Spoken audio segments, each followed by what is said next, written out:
Good evening, everybody. Sunny Puzikas here with our episode number 31 of Let Us Attend live stream.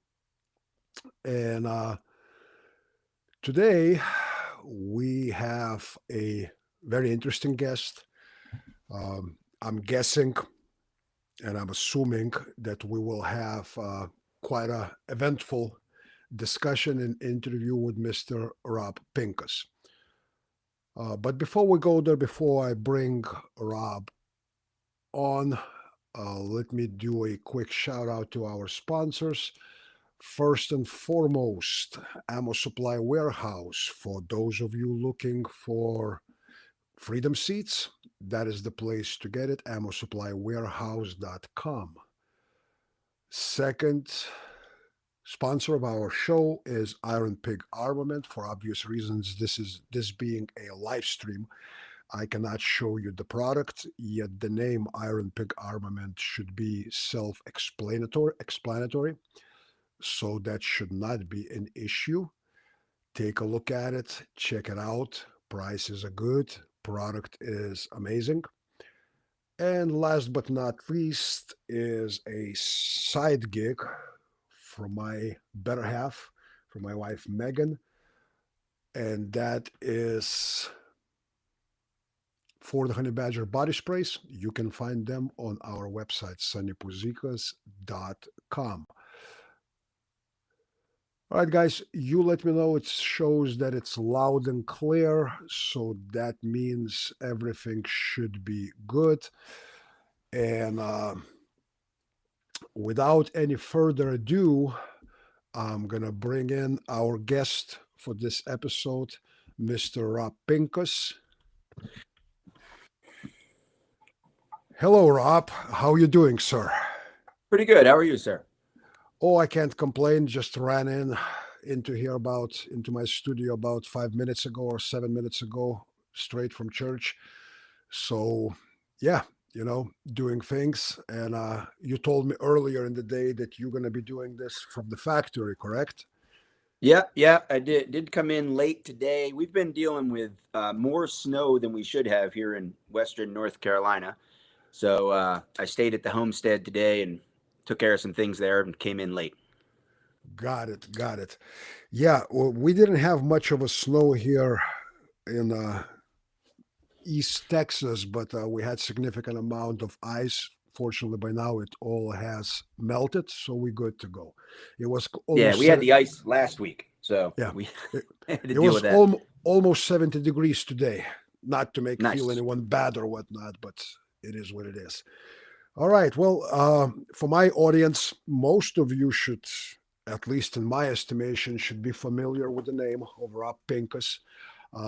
If you don't know who Rob is, he's definitely an old timer in the industry. He's been around for a while. So, as I said, if you don't know, you should fix that.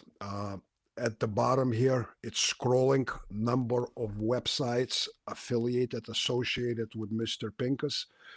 For training, you can check out personaldefensenetwork.com. And Rob is quite active in a Second Amendment community. He has been since I've heard his name.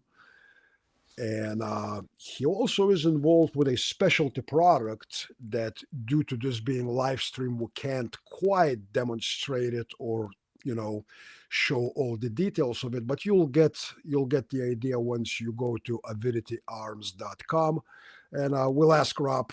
Yeah, you can see that somewhere behind him on the wall. It's a pistol. And Rob said that it's so nice and tiny that it would even fit in my hands, which is kind of cool because I do Not have exactly what I said. Well, It's a very thin full-size gun. It would fit in any hand, even yours. Even mine. There you go. I guess.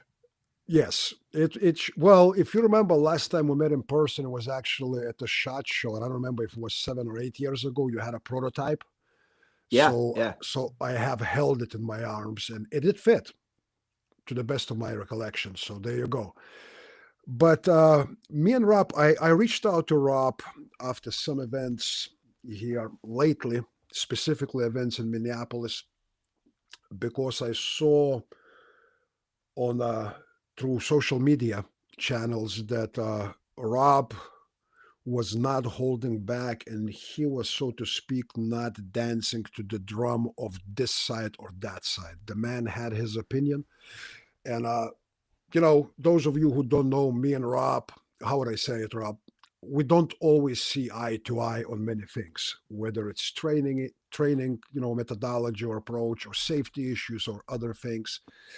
And so some people might be surprised that I invited Rob as a guest for our live stream.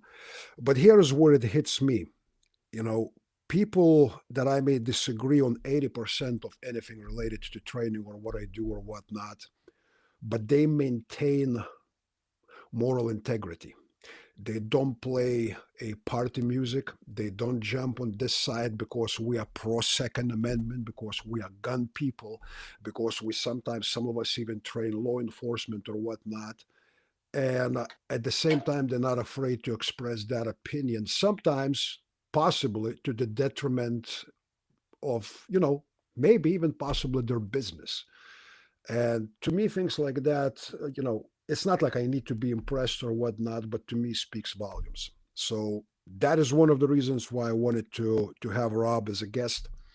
And Rob, do you mind sharing?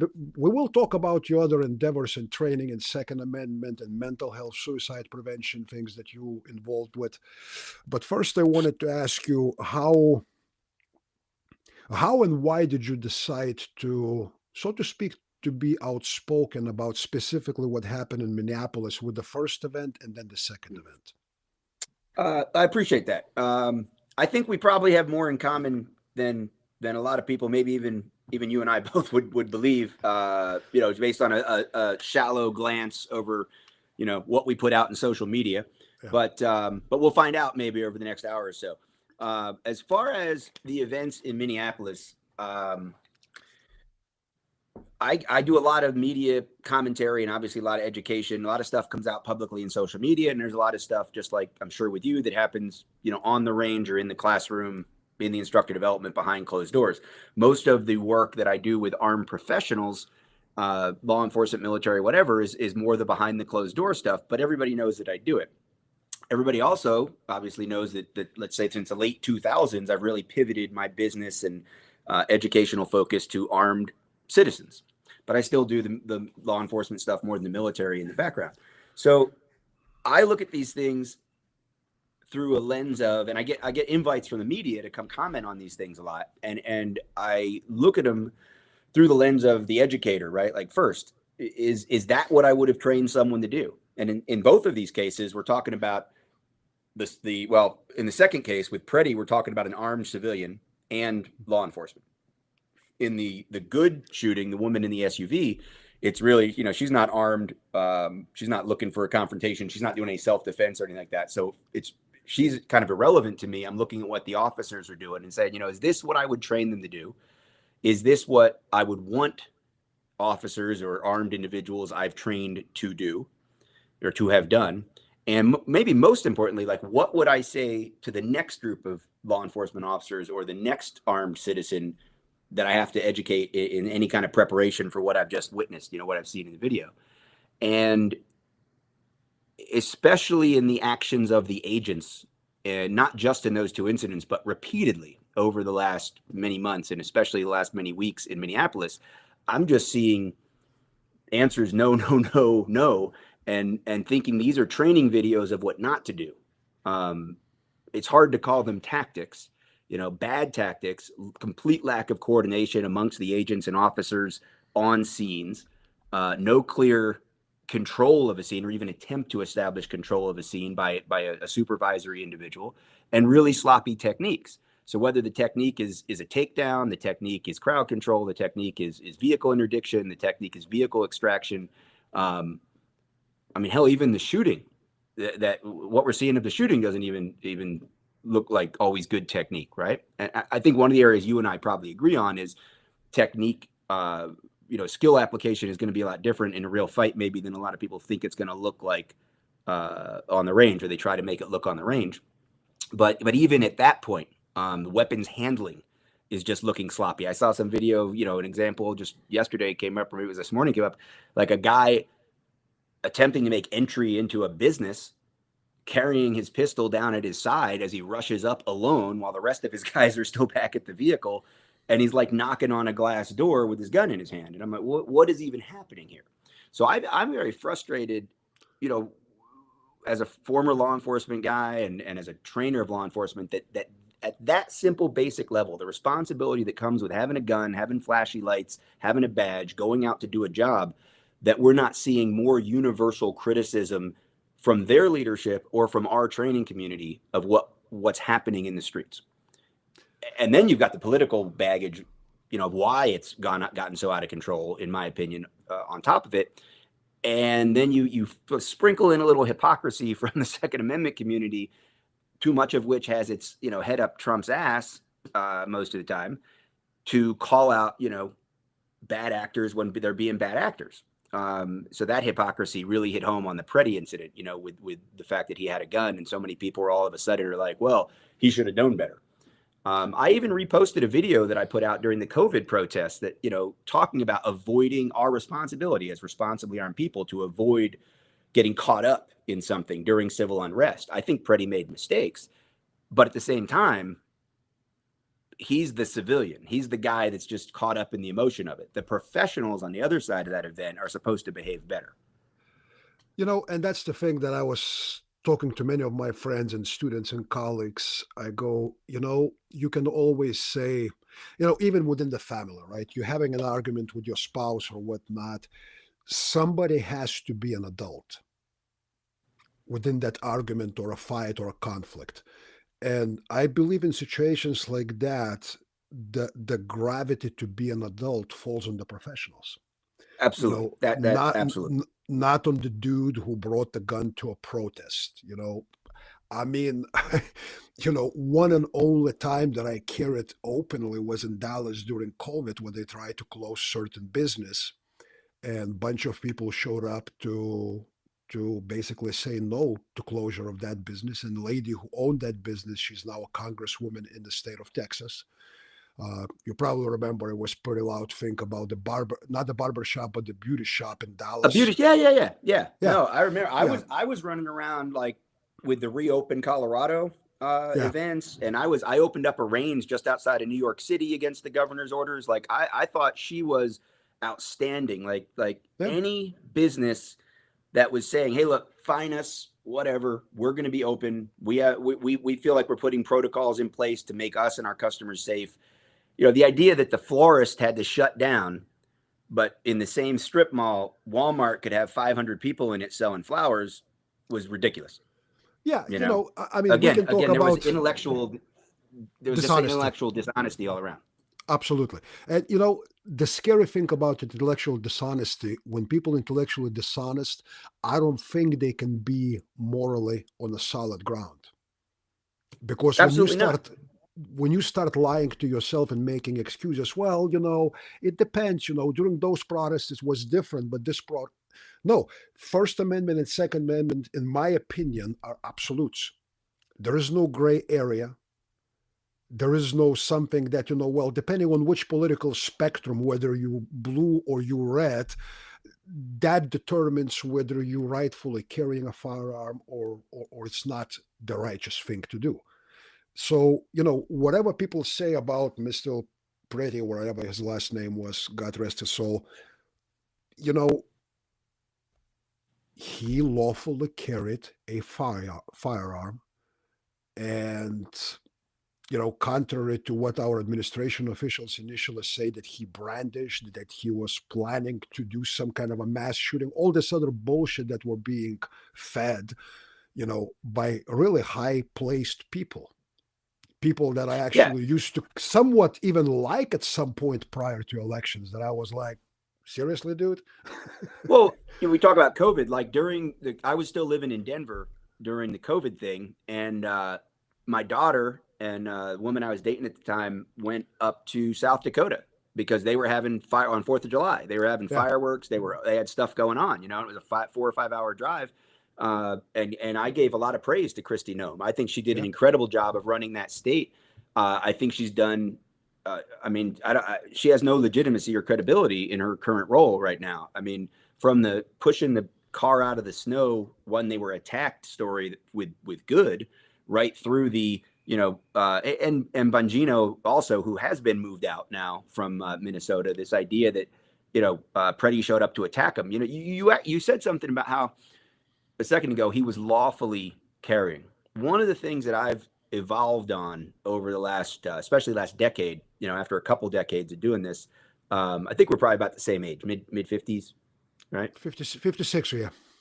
I'll be 54 in a couple months. So one of the things I've evolved on is this idea of law-abiding gun owner or lawfully carrying. We can't talk about intellectual dishonesty. We can't be the group of shall not comply and all gun laws are unconstitutional, but somehow hang our hat so often when it's convenient on lawful carrying or lawful gun ownership, right? Which obviously I advocate for, but more importantly, what I want to celebrate is like responsible gun ownership.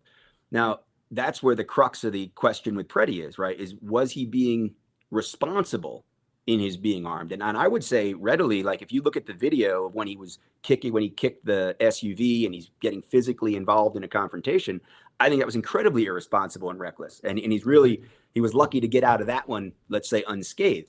I will say the agents that got out of that vehicle and surrounded him and sort of separated him from the crowd and isolated him, which is a fundamental crowd control tactic. That's the agitator. Let's get him behind our line. Our line's going to keep everybody else from escalating, and we're going to deal with this one guy. And then they decided, you know what? We don't need to get bothered with this. We have a bigger job to do, and they let him go. And we all saw in the video he was wearing a gun. I don't know that those agents noticed he was wearing that gun. I don't think they did, honestly, in that altercation. What I saw in his body language and in his behavior the day he was killed was a completely different everything, completely different energy, completely different. So I don't know if it was just that he was in a bad mood that other day, if something happened that triggered him, if he had learned a lesson, if he realized maybe how lucky he was that day to not get charged or shot or whatever. And then he came out to that next protest, or 2 weeks later anyway, I don't know how many protests he went to, he was in a much less, you look at his body language, I don't think you study violence, man. Like, tell me what you saw. I didn't see a guy who was trying to fight anybody. No, I did not see the guy who was trying to fight. My understanding is that the first video where he kicked the tail light on that SUV, that was not even the same day or not even the same week. It was it was like 10 or 11 days before. Yeah. Like behavior wise, and I'm not behavior specialist, but I've been around violence enough in my life to kind of see certain metrics that I go like, this is not the same behavior. Attitude is maybe it's just his mind space on that day or whatnot. We will never know. We won't be able to ask him, right? But watching it, I'm like, in the incident where he was eventually killed, I did not see per se a threatening behavior that would, response should be significantly elevated. I was actually surprised and this that is they where let the him go the tactics first piece one. comes in. Yeah. Right. So then this is to me where the tactics piece comes in, because you got these guys are running around in the comments section now, not here, like in my comment section. Now they're like, no, those agents knew from the last time he was a violent guy and he was armed. And I'm like, okay, that to me makes it even worse, because A, that's not true. B, if it were true, then why are you running in and grabbing the guy? And why are you not keeping your distance and pulling your firearm and holding the guy at a distance where you can control the situation? So just the tactics and the techniques is just sloppy, even with the rationalizations of those who don't want to see what I see as a big problem with the behavior of DHS agents in Minneapolis and other places around the country. Even their rationalizations are flawed. But and this is where I say, like, I have no doubt, like, let's say like in, especially like 10 years ago, somebody calls me up and says, we actually, I don't know if you remember, we were teaching at the same place one weekend, probably 15 years ago now, way back. About 15 years. In Tulsa. And if somebody came to me in that era, let's say 10, 15 years ago, and said, hey, do you think I should go train with this guy, Sonny? I would probably say, I'm not terribly sure about the way this guy runs a range. And I'm sure he has stuff of value. We have a lot of mutual friends. I've seen some of his stuff online. Some of it's good. Some of it is not what I teach. I don't know, but I would be concerned about the safety protocols on the range from what I've observed and seen in reports, right? Never would I have said that guy's full of shit and doesn't know what he's talking about. So when you say like we've had disagreements in the past, or is, you know, you mentioned safety protocols, we may still disagree on safety protocols on a range, but I don't doubt that like if I needed somebody like, and we have mutual friends. I think of James Yeager, we're both pretty good friends with it. You know, may he rest in peace. If one of my daughters was down in Texas in your town and I needed somebody to go get her and I happen to have your digits, I would not hesitate to think that you could help. Right. So there's a difference to me in terms of when I say you study violence, I would trust you to evaluate this scenario and anything else we might disagree on. I think that I value your opinion and your insight there. So it was, you know, I appreciated the invitation, and it was significant that despite whatever flack may have been thrown sometimes by people that, you know, don't even know what they're talking about between us in the past, that you would reach out and say, let's have this conversation. Because if you said to me, no, Rob, you're reading this completely different, and let me tell you why I think so, I would be interested in that as well. No, and you know, Rob, here's the thing. You know, you mentioned James, God rest his soul, right? My first interaction with James was over email, and it started like this. I sent him an email because he posted something, and I wanted to ask him if I can quote him. I said, I disagree with 80% of what you do, but I really like what you said about this. Do you mind? So James was laughing about it. He goes like, you know, it's like you asking a chick out to a dinner after you telling her that you are too fat. I don't like the way you look.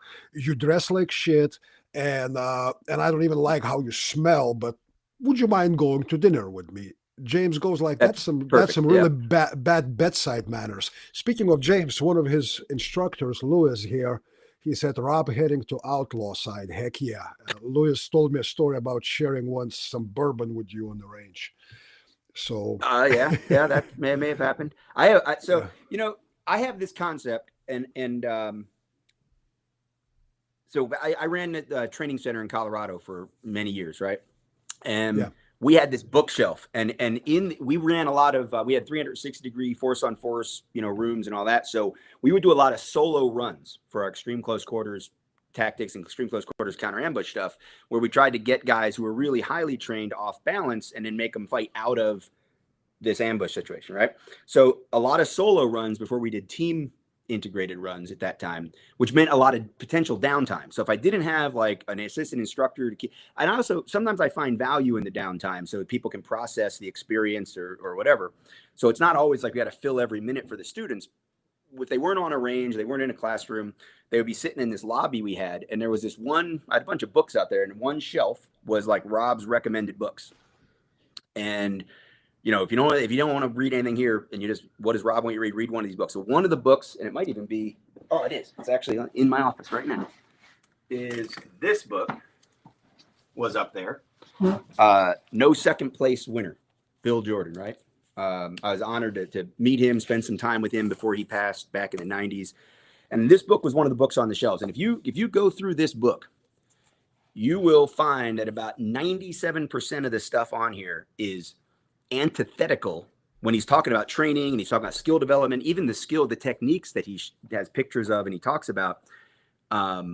It's antithetical to what I teach. So I was doing an instructor development course with a guy who had been through several of my classes, spent some time in that training center building. And he said, Rob, help me understand, why is this book on your shelf? Because it doesn't jive with what you teach at all. Like, why are you recommending that? And I coined this term, this respectful irreverence. And respectful irreverence is this idea that, like, you could have slapped my mom. You could be like my mortal enemy, right? But if you have the cure for cancer, I'm not going to let my daughter die from cancer if you can help, right? Like, that's the piece of the puzzle you've got. I don't care about the rest of it. So Bill Jordan has a bunch of really important tiny pieces of the puzzle, especially in terms of mindset.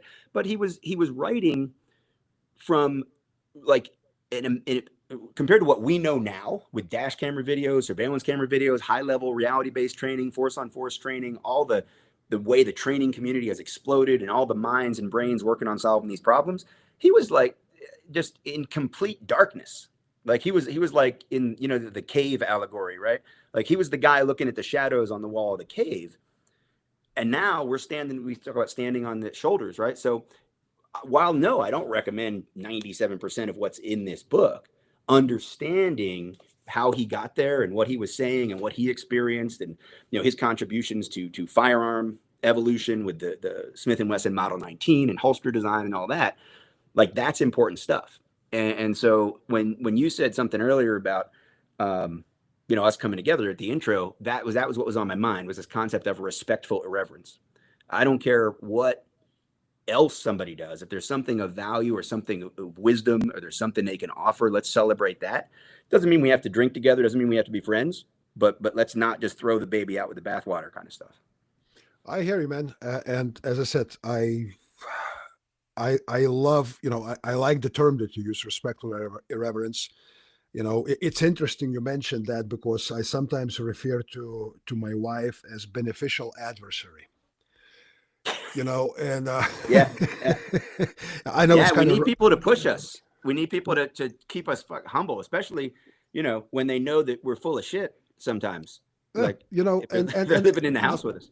it's sometimes it's uncomfortable, but I think this is where we grow. It's you know, discomfort, even when we need to talk about things that you go like, you know, you hear all these excuses about what was happening with the second shooting in Minneapolis, you know, because audio from the camera angles that we've seen, you hear all the whistles going on and other things, and people say, well, agents probably didn't even hear when this first officer removed the gun off to the gentleman who got eventually shot, you know, and I go like, I can account for that, but you know, do these people that have ideological possession, ideological adherence to defend certain side, why they don't ask question, was the audio the same where those officers were converged around the body? Did they really did not hear it? Or were they in such stage of shock and stress that they had auditory exclusion? Because then we're coming back to training provided. Are these officers, are these agents ready to do the job that they're being asked to do? There's so many things, but again, to me, everything comes down to that on both sides, these are either cold-blooded murderer fascist Nazis, or that he deserved what he got. And I go like, you know what? Both sides had made mistakes. There are certain things that that gentleman should have not done and could have done differently. There's certainly plenty of things that adults in the room, agents on the street, on the scene, should have done differently and paid attention. And you know, yeah, we can talk into tactics, right? Separation, put few agent wall in between the guy, learn good tactics of controlling the person. Dogpiling never works out well. We've seen plenty of freaking examples of that throughout decades of police work and law enforcement situations, and you know, things of that nature. But to me, it's so like people are scared to have ambiguity. You know what I mean? I Yeah, either they don't want the 100, nuance. They want it yeah, to be black and white. yeah, 100% on this side, or I'm 100% on that side, and that's what separates. You know, like in that movie that I still haven't seen, and I don't remember even the name, where apparently like about Americans, new American Civil War, where he goes like, well, what kind of American are you, when he says I'm an American? You know, Yeah, that's a horrible movie. it smells of that. Well, that's why I haven't seen it, and I probably Yeah, don't won't. bother. Yeah, I saw it. I watched it on a plane. I was like, oh my god, it's just a bad movie. It's Yeah, just badly done. Yeah. you know, so that's So one of the things that I really appreciate you. And I saw, you know, that you were contacted by USA Today, I believe, right? Fairly yeah, there recently was about the two events. articles have come out. One was a small paper in Milwaukee, and then USA Today did a big piece. And what was really amazing about that is I half joke, like people ask me a lot of times, and this I get my texts light up. My friends still ask me like, were they fair? Did they misquote you? Did they represent your thoughts properly? Everybody worries about that. And the reality is, like, I've been misquoted and misrepresented far more inside the gun community than I have been by the quote unquote liberal media, right? And I've done all of it, right? From World News Tonight to CNN to whatever. Like, so the New York Times, LA Times, all those things. And I generally get quoted pretty accurate. There are a lot of times they cut it off. Sometimes they don't give the whole picture. What happened with this one was really unique. And the link's out on my social media. People can look at the graphics timeline of the Preddy shooting if they want to find it at USA Today. They gave me an extraordinary amount of space to opine. And they checked in a couple of times. Like after the initial interview, they checked in. They wanted to go over the quotes they got and see if I wanted to clarify anything or change anything. And then even after publication, this is incredibly rare because it's a digital document. It wasn't in the print, it wasn't in a print version. They said, is there anything that didn't come across right that you'd like us to modify or change? And I don't know if they would have. I'd have said, oh yeah, change that whole sentence. I don't know if they would have, but I didn't need to change anything. But that was they were very professional about that interaction. That's actually quite impressive, unexpectedly. So, yeah, that's been my experience. That one was like a 10 out of 10. But my experience has been generally good over a long period of time, saying yes to the media and then being honest. So you mentioned about reactions in our gun circles, gun community. Do you mind sharing some of the Rob? I don't know if you minded because I know you were talking that we cannot sling and show guns, and you said maybe you'll bring some bourbon. I'm a Russian, so this is what I do. So if you don't mind, I'm gonna pour myself some. What are you pouring there? What do you got? See, I'm super old, man. What do you pour? What is that? I brought this. All right, cool. Yeah. I have Beluga vodka. You have something there too. So cool. This is actually this is one of the smoothest vodkas ever. It's actually Ukrainian vodka. You can't really find it anymore, but I bought like a case of it when I don't know, a few years ago. I have a bottle that I was drinking from the night of the invasion, and I put that one up. It's in the back of the freezer, and I'm going to finish that one when that war ends. But it's going to take a while. Cheers. Mm. So I wanted to ask you about, more of the, I guess, severe reactions, negative reactions that I guess you did not play to the music that pro Second Amendment, pro gun trainer is expected to play. What did people say and how bad did it get? I feel like this is an area where I've got some pretty thick calluses built up, right? I've been, I showed up in the late 90s at SWAT magazine telling the community that standing sideways and double tapping is stupid, right? That wasn't a popular thing to say out loud, as you can imagine, particularly in the circles that really dominated the SWAT magazine clicks. So I'm really used to being told that I don't know what I'm talking about and I'm completely wrong and I should just shut up and, stay in my lane or whatever my lane is where people don't want to interact, I guess. But, what are we, 30 something years later? I don't see a lot of people standing sideways and double tapping on the training ranges anymore. So I've got enough like confidence, and I'm not always right. And I've certainly been wrong. And I've said some dumb stuff and I've done some dumb stuff. And, we all make those mistakes. But when you say like, well, how bad did it get? I mean, like a 2 out of 10 in terms of like emotional impact. If that, like I notice it, I'm not gonna say, oh, I don't care. I read the comments. I know a lot of people like get big enough where like their comments they don't even read it. Right. I mean, I don't know, pick somebody like, whatever. Trump seems like he reads the comments oddly, but you would think like the president of the United States is big enough that he doesn't have to worry about reading the comments. I still read the comments.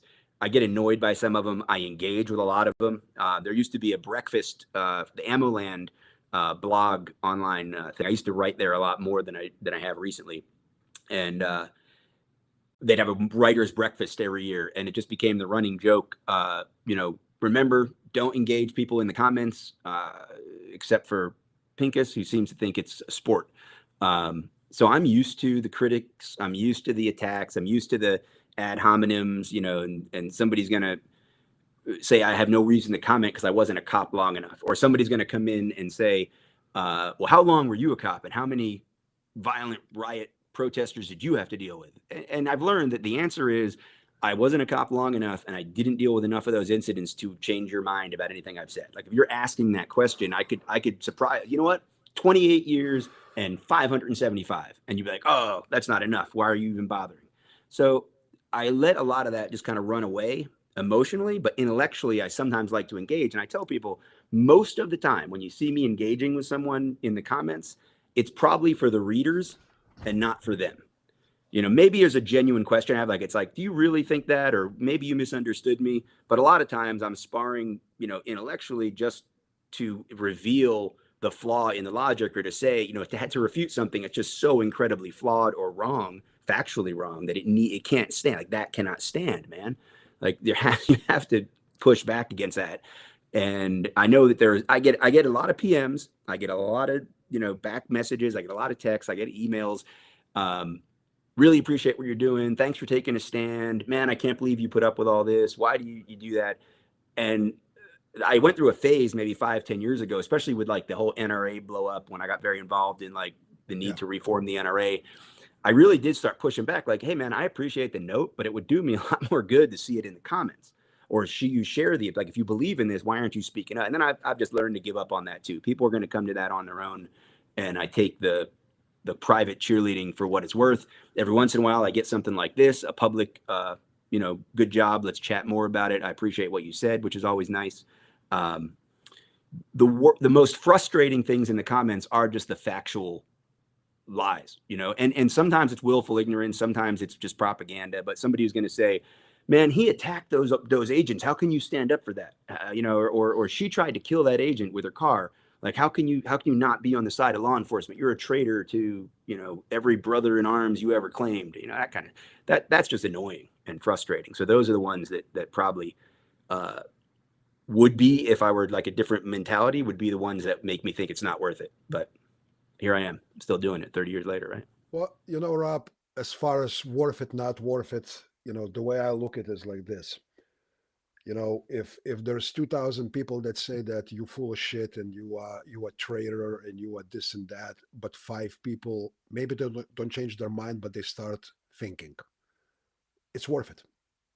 Yeah, It's yeah, worth it. I do think there's a role to be played for the gadfly, the person who just makes you, question what you're doing, right? The skeptic. Mhm. I wouldn't go all the way to nihilism, but No, skepticism, the root of the original, nihilist movement, I think is incredibly important. I think it's just really, really important that we challenge everything in our world, in our space, including our family.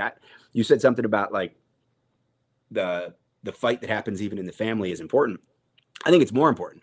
I yes. spend much more time worrying about the bad actors, or the flawed concepts, or the mistakes being made in the gun community, than I do about what Everytown or Moms Demand Action said. I know what they're going to say, but when Yeah. when somebody in our community misspeaks, and somebody in our community denigrates 3D printed guns, or when somebody in our community says, people on antidepressants shouldn't have guns, period, full stop, that's much more concerning to me than Everytown saying more guns means more death. No, I agree with you, because this is one of those where where you go like, if I'm berating my students, they go like, dude, you don't go as hard on people that you dislike. And I go like, why? Because you should know better. Yeah, Because you and should and I know and better. and frankly, like that's what I care about, right? So I'm going to be harder on my daughters than I am on some random person in the street doing exactly the same thing. What am I going to? That's not my problem, right? Agreed. In my house, it's Agreed. a problem. Agreed. So, next question, Rob. More from a technical perspective, let's go first to the first shooting of a lady in the SUV. Like, as a professional, when you look at it, whether it's training related, reaction related, emotional involvement, anger, third shot to the head, which proven to be the one that did it, followed by the words "fucking bitch" or whatever he said. From technical standpoint, as a professional firearms instructor, what do you see and how do you see is it possible addressed through training, or is this involves like a radical change in policies, in operating procedures, mindset of our law enforcement? I don't know what else. What do you see, Rob?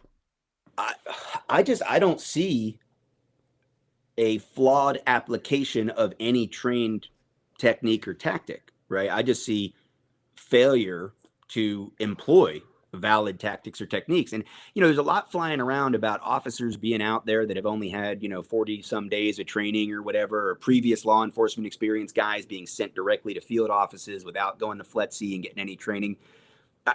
To me, whether they've had the training or not, it's clearly not being executed. And a Bongino, is it, or no, yeah, was that his name, Bongino? A guy with his experience, right? A Holman, right? Like any 5-year, 10-year, 8-year, 15-year DHS agent, whether they're Border Patrol or ICE, should be able to look at these videos and say, yeah, that's not how we do this. That's not how we're supposed to be doing this. So so you talk about the shooting and the third shot, like to me, the failure in the first event with Good happens when one agent goes rushing up to a car that is in motion and tries to pop the door open, while clearly the other agents in that environment had no idea he was about to do that, because they would not have been doing what they were doing. Their body language, they were not focused on that car as a threat. They were not moving in as a team to extract her. They were not trying to even get that vehicle to stop. If anything, they were trying to get it to move. And the one guy, the guy who ends up shooting, is clearly casually, very casually walking around with no heightened threat or focus on this vehicle or that woman, with the phone in his gun hand, recording faces and license plates. So I don't think there's any tactics being employed for vehicle interdiction or vehicle extraction when the one guy who has a perfectly good crew cab pickup truck that he could have put right in front of that SUV if he wanted to stop her, instead puts it in park, jumps out, runs up to the car and tries to open the door. I ask, what would have happened if the door were unlocked? If the door is unlocked and he grabs her by the shoulder and pulls her out, that car is in rearward motion and just rolls up onto somebody on the sidewalk.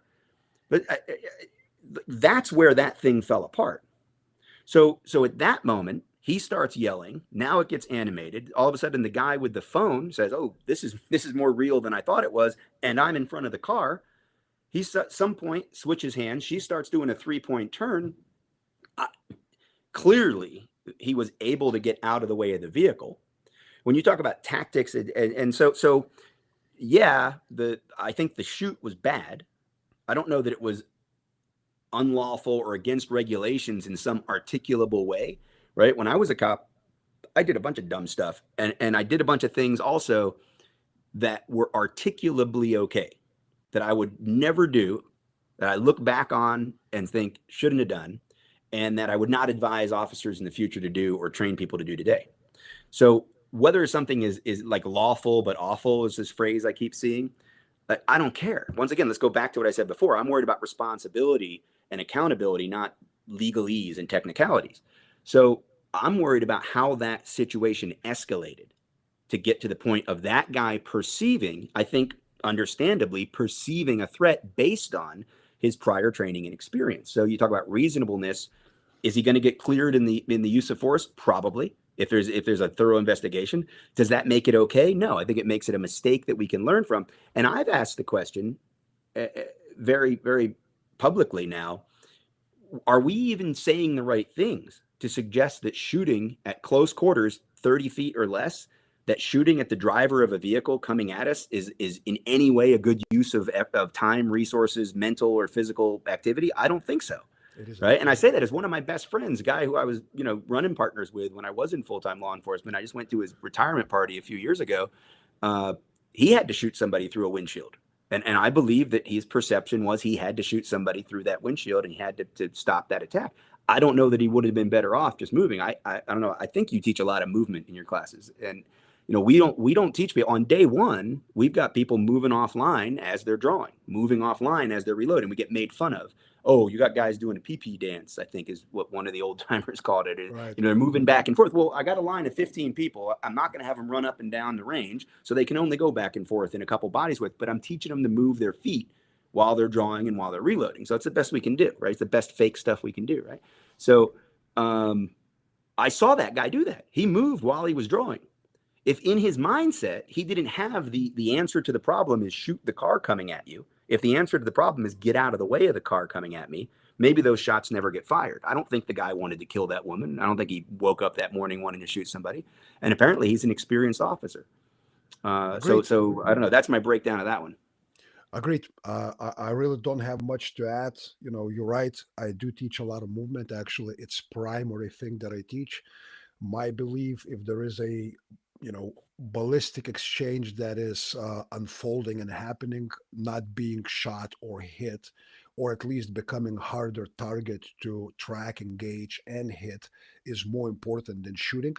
And shooting the driver of the car from 3 or 4 feet away does not stop that car in any way, shape, or form, considering that car is already in motion. Yeah. And look at what the car did after he shot. Yes. I mean, you could have wiped out 30 people if that car had Yeah. been pointing in the wrong direction. If that had Yeah. truly been an organized protest, he just Or sent what that if there car into a was crowd. what if there was a neighborhood mom with a stroller there instead Yeah, of that exactly. white car that it hit? You know, and you kind of go like, you know, it's so easy to look at it and go like, well, the bitch threatened him, and car is a deadly weapon, and everything is dandy here. It was a good shoot, and I'm catching my own, you know, little amount of heat. Like you said, 2 out of 10 for not 100% supporting the towing the blue line and all that. I no longer teach law enforcement or military for that matter. I only teach citizens. I only teach civilians. It is by choice. Because of things that I've seen in training, things that I've heard behind the closed doors being said in training about us, civilians, citizens, taxpayers. So to me, I'm like, I don't feel that I need to be beholden to protect something or defend something, because at some point in time in my life I was affiliated and I taught a lot of units and officers, both military and law enforcement. All right, moving on to second shooting. We already discussed. You said, if we're gonna go tactics, right? Uh, to me, it would have made sense, instead of those 4 or 5 agents basically dogpiling on him. Maybe if there was a skilled person in ground control and that kind of stuff, maybe other three creating somewhat of a barrier separating that guy from a woman that he was supposedly trying to help, and on and on. And then there wouldn't be four officers going, I wonder if one of them got the gun, didn't get the gun, did they hear it, did they not hear it, if he got the gun, if he screamed it, what gun. In military, there's such thing when someone says, movement on the right, you acknowledge that you received the message. There was no acknowledgement, and you kind of look at that and you go, again, are we just going to write it off as easy as, well, officers did what they are trained to do? For me, no, and I don't. And again, I'm going to go back to what I said before. I don't know that these officers are doing what they were trained to do. I mean, go back to like late '90s. We called it the sticky ball in SWAT training. So one of Yeah. the problems I had with in terms of training in it very early on is like what we're actually doing, because every jurisdiction by the late '90s, like every jurisdiction in the world was either had a SWAT team or it was part of a multi-jurisdictional SWAT team, right? And they were raid teams. They weren't like hostage rescue teams. They weren't full-time teams. They weren't well equipped. You're lucky if you get half the team to show up to most of the trainings. So they were raid teams as part of the war on drugs, and that's a whole another tangent we could go off on, right?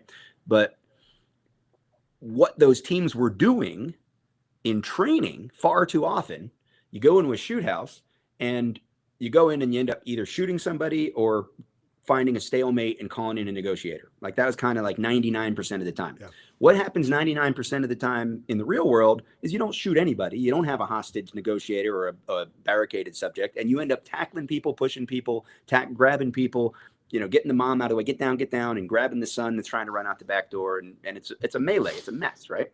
Mhm. So I felt like that's probably important to train, since that's what we're actually doing. Like, let's not do DT in sweatpants and t-shirts over here in a padded room and do CQB over here in the shoot house and then do firearms training out here on the range. Like, let's find a way to integrate some of this together, right? And at that time, the Tony Blauer, his high gear suits had just come out. and I was brought down to do some firearms work for a SWAT team, and it was like a 2 week long training. Their annual training they had, it was an away thing. They went to Camp Blanding down in Florida, which has a great bunch of resources for Florida law enforcement. And I was invited down early to like hang out, whatever, participate, jump in the drills, whatever. And they were doing their CQB days. And I was like, what's that thing? Like, well, I don't know. We just got them. They're supposed to be like red man suits, but like you can be more mobile. I was like, put that on me. I was younger and less fragile, right? So let's go. And that was the day that this term came up. Like, we need to avoid the sticky ball, because if I'm not, you can't shoot me. You're supposed to apprehend me. I haven't done anything wrong. I'm trying to run by you. You're not going to shoot me in real life. So you can't just in training say, oh, I'm going to shoot him. So let's play this out. What's going to happen?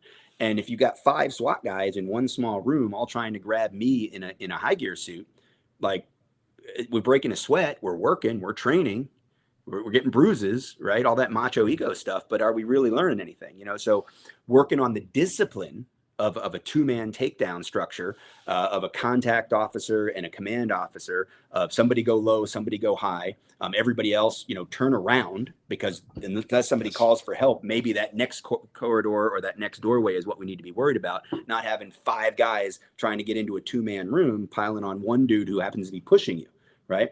So from the 90s, that's been a principle in my mind for these team CQB tactics. And then after 9/11, right, we had a lot of high-end military teams coming to us for law enforcement tactics, because all of a sudden it wasn't just throw a grenade in, it was go in there, get past the this and that and the family and the goat and whatever else, and then pick that guy up, put a bag on his head, and take him out. That's law enforcement work.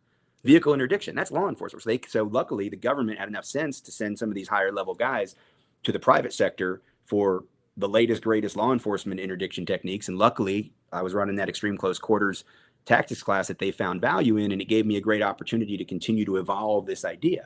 So when I see 5, 6 guys leaning over one guy on the ground, I just think lack of training or lack of discipline to execute your training. Then we can get into the nuance of it. Like, the nuance, guy reaches down, pulls the gun out. You mentioned auditory exclusion earlier. I have no faith that these guys are communicating well. We're certainly not hearing a call and response, right? We're not hearing an acknowledgement of any commands or I'm not seeing any evidence of any coordination. Once again, that thing starts when one officer leaves his group of agents, and I'll use officer and agent interchangeably. He leaves his group, he runs out there and starts shoving a woman.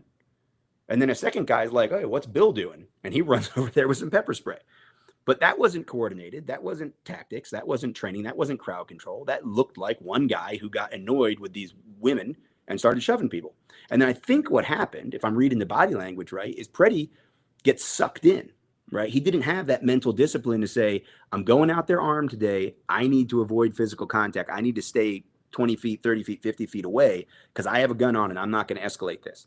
And it's like that Good Samaritan thing, right? You see that dude being an ass to a woman in a parking lot of the bar. There's a time in our lives when we're going to go over there.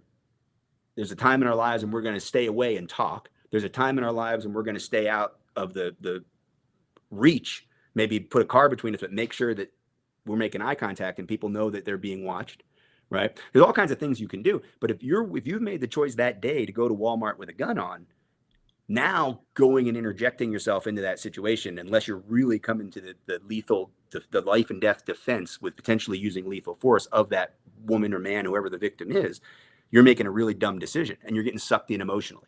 So I think we're seeing officers get sucked in emotionally, which, as we talked about earlier, they have the badge, they have the flashy lights, they have the responsibility not to get sucked in emotionally. Then Preddy gets sucked in emotionally, and then everything goes out the window and you get the dog pile. I think the most interesting thing I don't see a lot of people talking about from the dog pile is when you look at that, let's say the reverse angle of the guy who takes his gun away and is walking away. A lot of people have like freeze framed, AI'd, like looked at that ad nauseum, because there's a lot of people on this agenda of the gun ND'd, right? I don't think the gun ND'd. I don't think the gun got fired. I haven't seen any compelling evidence of that. I talked about that in the USA Today article. But in the background of all those freeze frames and slow motions that you're seeing, what you also notice is that there's a guy kneeling over Preddy who draws his gun and then drives it out of view in front of his body. I mean, how many thousands of reps have I watched of people entangled in close quarters pulling out a red gun or a blue gun or a force on force gun? I know what that timing is. I believe I know what that timing is. And that timing to that first shot that people are saying maybe is the ND in that video that you're looking at, I really think is the exact timing you would get if that guy draws his gun, gets it in front of him, and takes that shot. So, you know, I haven't seen a video angle that shows for sure who shot, but I don't think it's the officer who was standing. I think it's the officer who was kneeling. The most egregious shots in any of this stuff I've seen, the worst thing I've seen is that guy who ends up 10, 15 feet away looking like he's on a damn shooting range. He is standing up perfectly straight. He has paused. He is not in the middle of a string of fire. He is not in a lowered center of gravity, emotional fight mode. He is standing up like he's on a range and just decides to put those last few shots into the body, which isn't moving. That one boggles my mind. I don't know what was going on there. That one's concerning. That's concerning. That's more concerning than he shot her in the head as she was driving by. That's still in the emotion of the moment. Those shots after the pause, standing upright, isosceles position, like you're shooting a group on the range, that's weird. Yeah, that to me, and maybe it's not the best comparison, but as far as the attitude of the officer with the gun was similar to the shooting number of years ago in Arizona in the hotel where the guy was being given contradicting commands. Yeah, that was a mess. That one? Yeah, that was a huge mess. That was really one that was. I talk about the value. Everybody, I get attacked a lot. Oh, you're Monday morning quarterback. It's easy to, I don't know. Tell me you're not a professional without telling me you're not a professional. That all of a sudden you're acting like we're not supposed to learn from these things, right? That video, I think, was more impactful and has been one of the more impactful videos for people. Now you can just reference it. I think back, like, is maybe you may not get the reference. I don't know when you started teaching in the U.S., but there was this video that went around in the 90s into the early 2000s that everybody saw in every officer survival class, every police academy, every in-service. It was the Trooper Coates video. And it was this guy who has a million pre-attack cues. He keeps touching his pocket where the gun is. He keeps looking around. He's looking for that moment where he's going to pull the gun, and he ends up killing this South Carolina trooper with a 22, with one of those little NAA pocket 22s, shoots him through the patch. The bullet goes in. And that's one that we all saw back in the day, like ad nauseum. But it was a great reminder about, what can happen really fast and what pre-contact cues are, what pre-attack cues are, and what to be looking for and where to focus, watch the hands, that kind of stuff. So a lot of important lessons from that video, even though eventually it gets played out. The Miami shootout from the 80s, like played out a long time ago, but it taught some lessons, some important lessons. Unfortunately, I don't know that today when we rehash it and regurgitate it, we always get the right pieces of information from it. That video in the hallway is one that's like that. That really made it sink in the importance of one person's talking. And then from the civilian side, right? Because this is an incredibly important part of what I do too, is over the last decade, I've had to start teaching when I do like law enforcement, like tactical officers conferences and stuff like that. I always take some time to say, hey, how are you guys dealing with armed individuals? Because when, my dad was a cop back in the day, everybody in Atlantic City in the 1970s that was carrying a gun was a bad guy. Like there was no legal carry in Atlantic City, New Jersey. Like you were an off-duty cop or you were a bad guy, right? Yeah.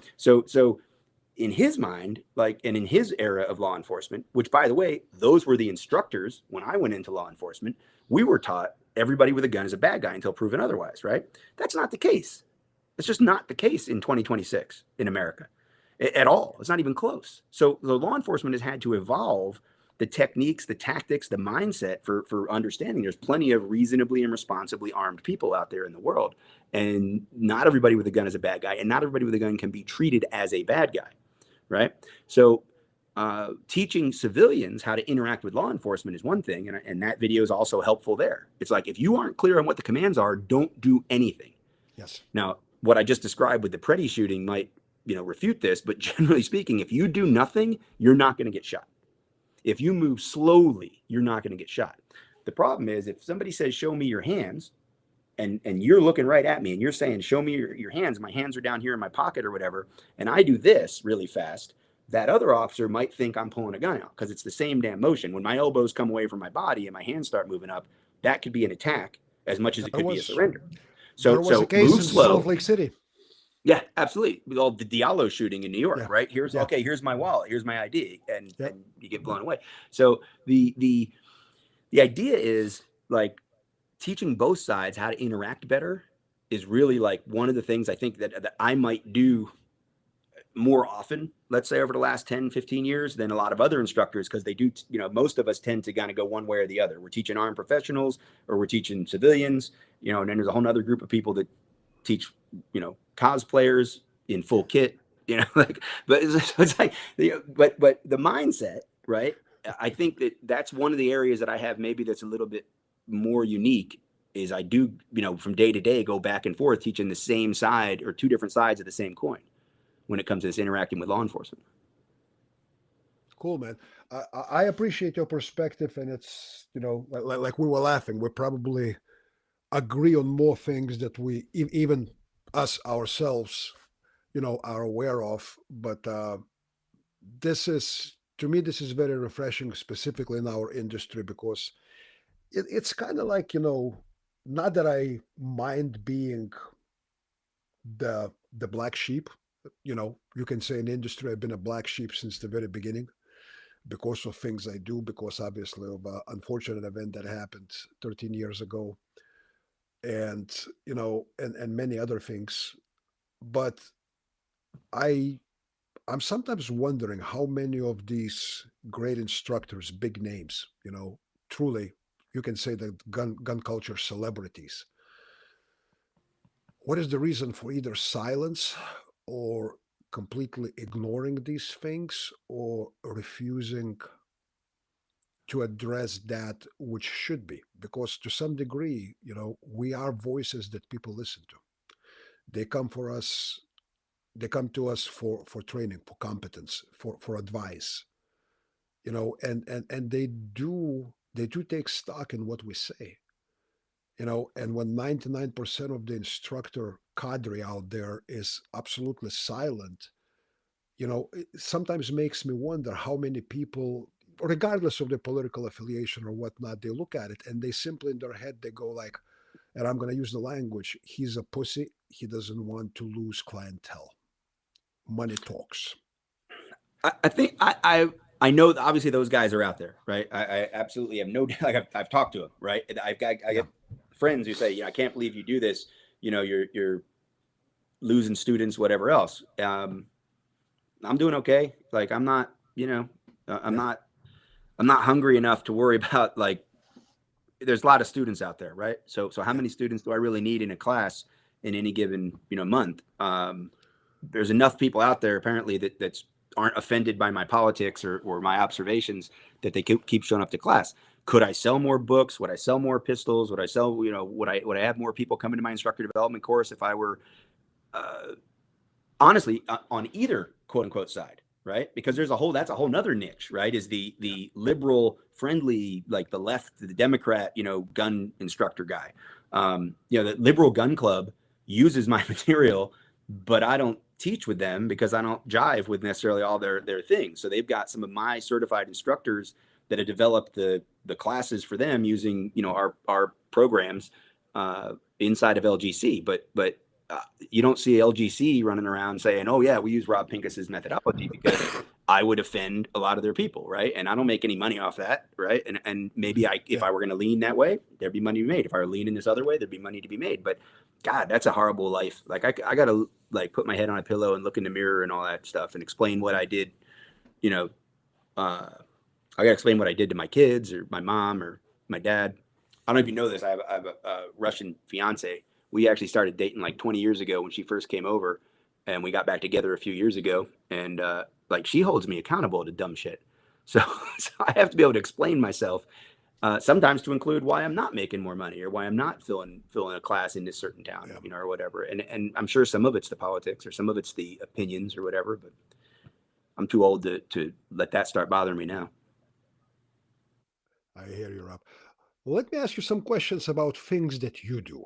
So your training is mainly you run it through the personaldefensenetwork.com, right? Yeah, so That's I that's have your website I for. was I was I was joking in the comments with your initial post, like my training company is called ICE Training Company, and I've been adamant for Yes. decades, like it's ICE Training Company, integrity, consistency, efficiency.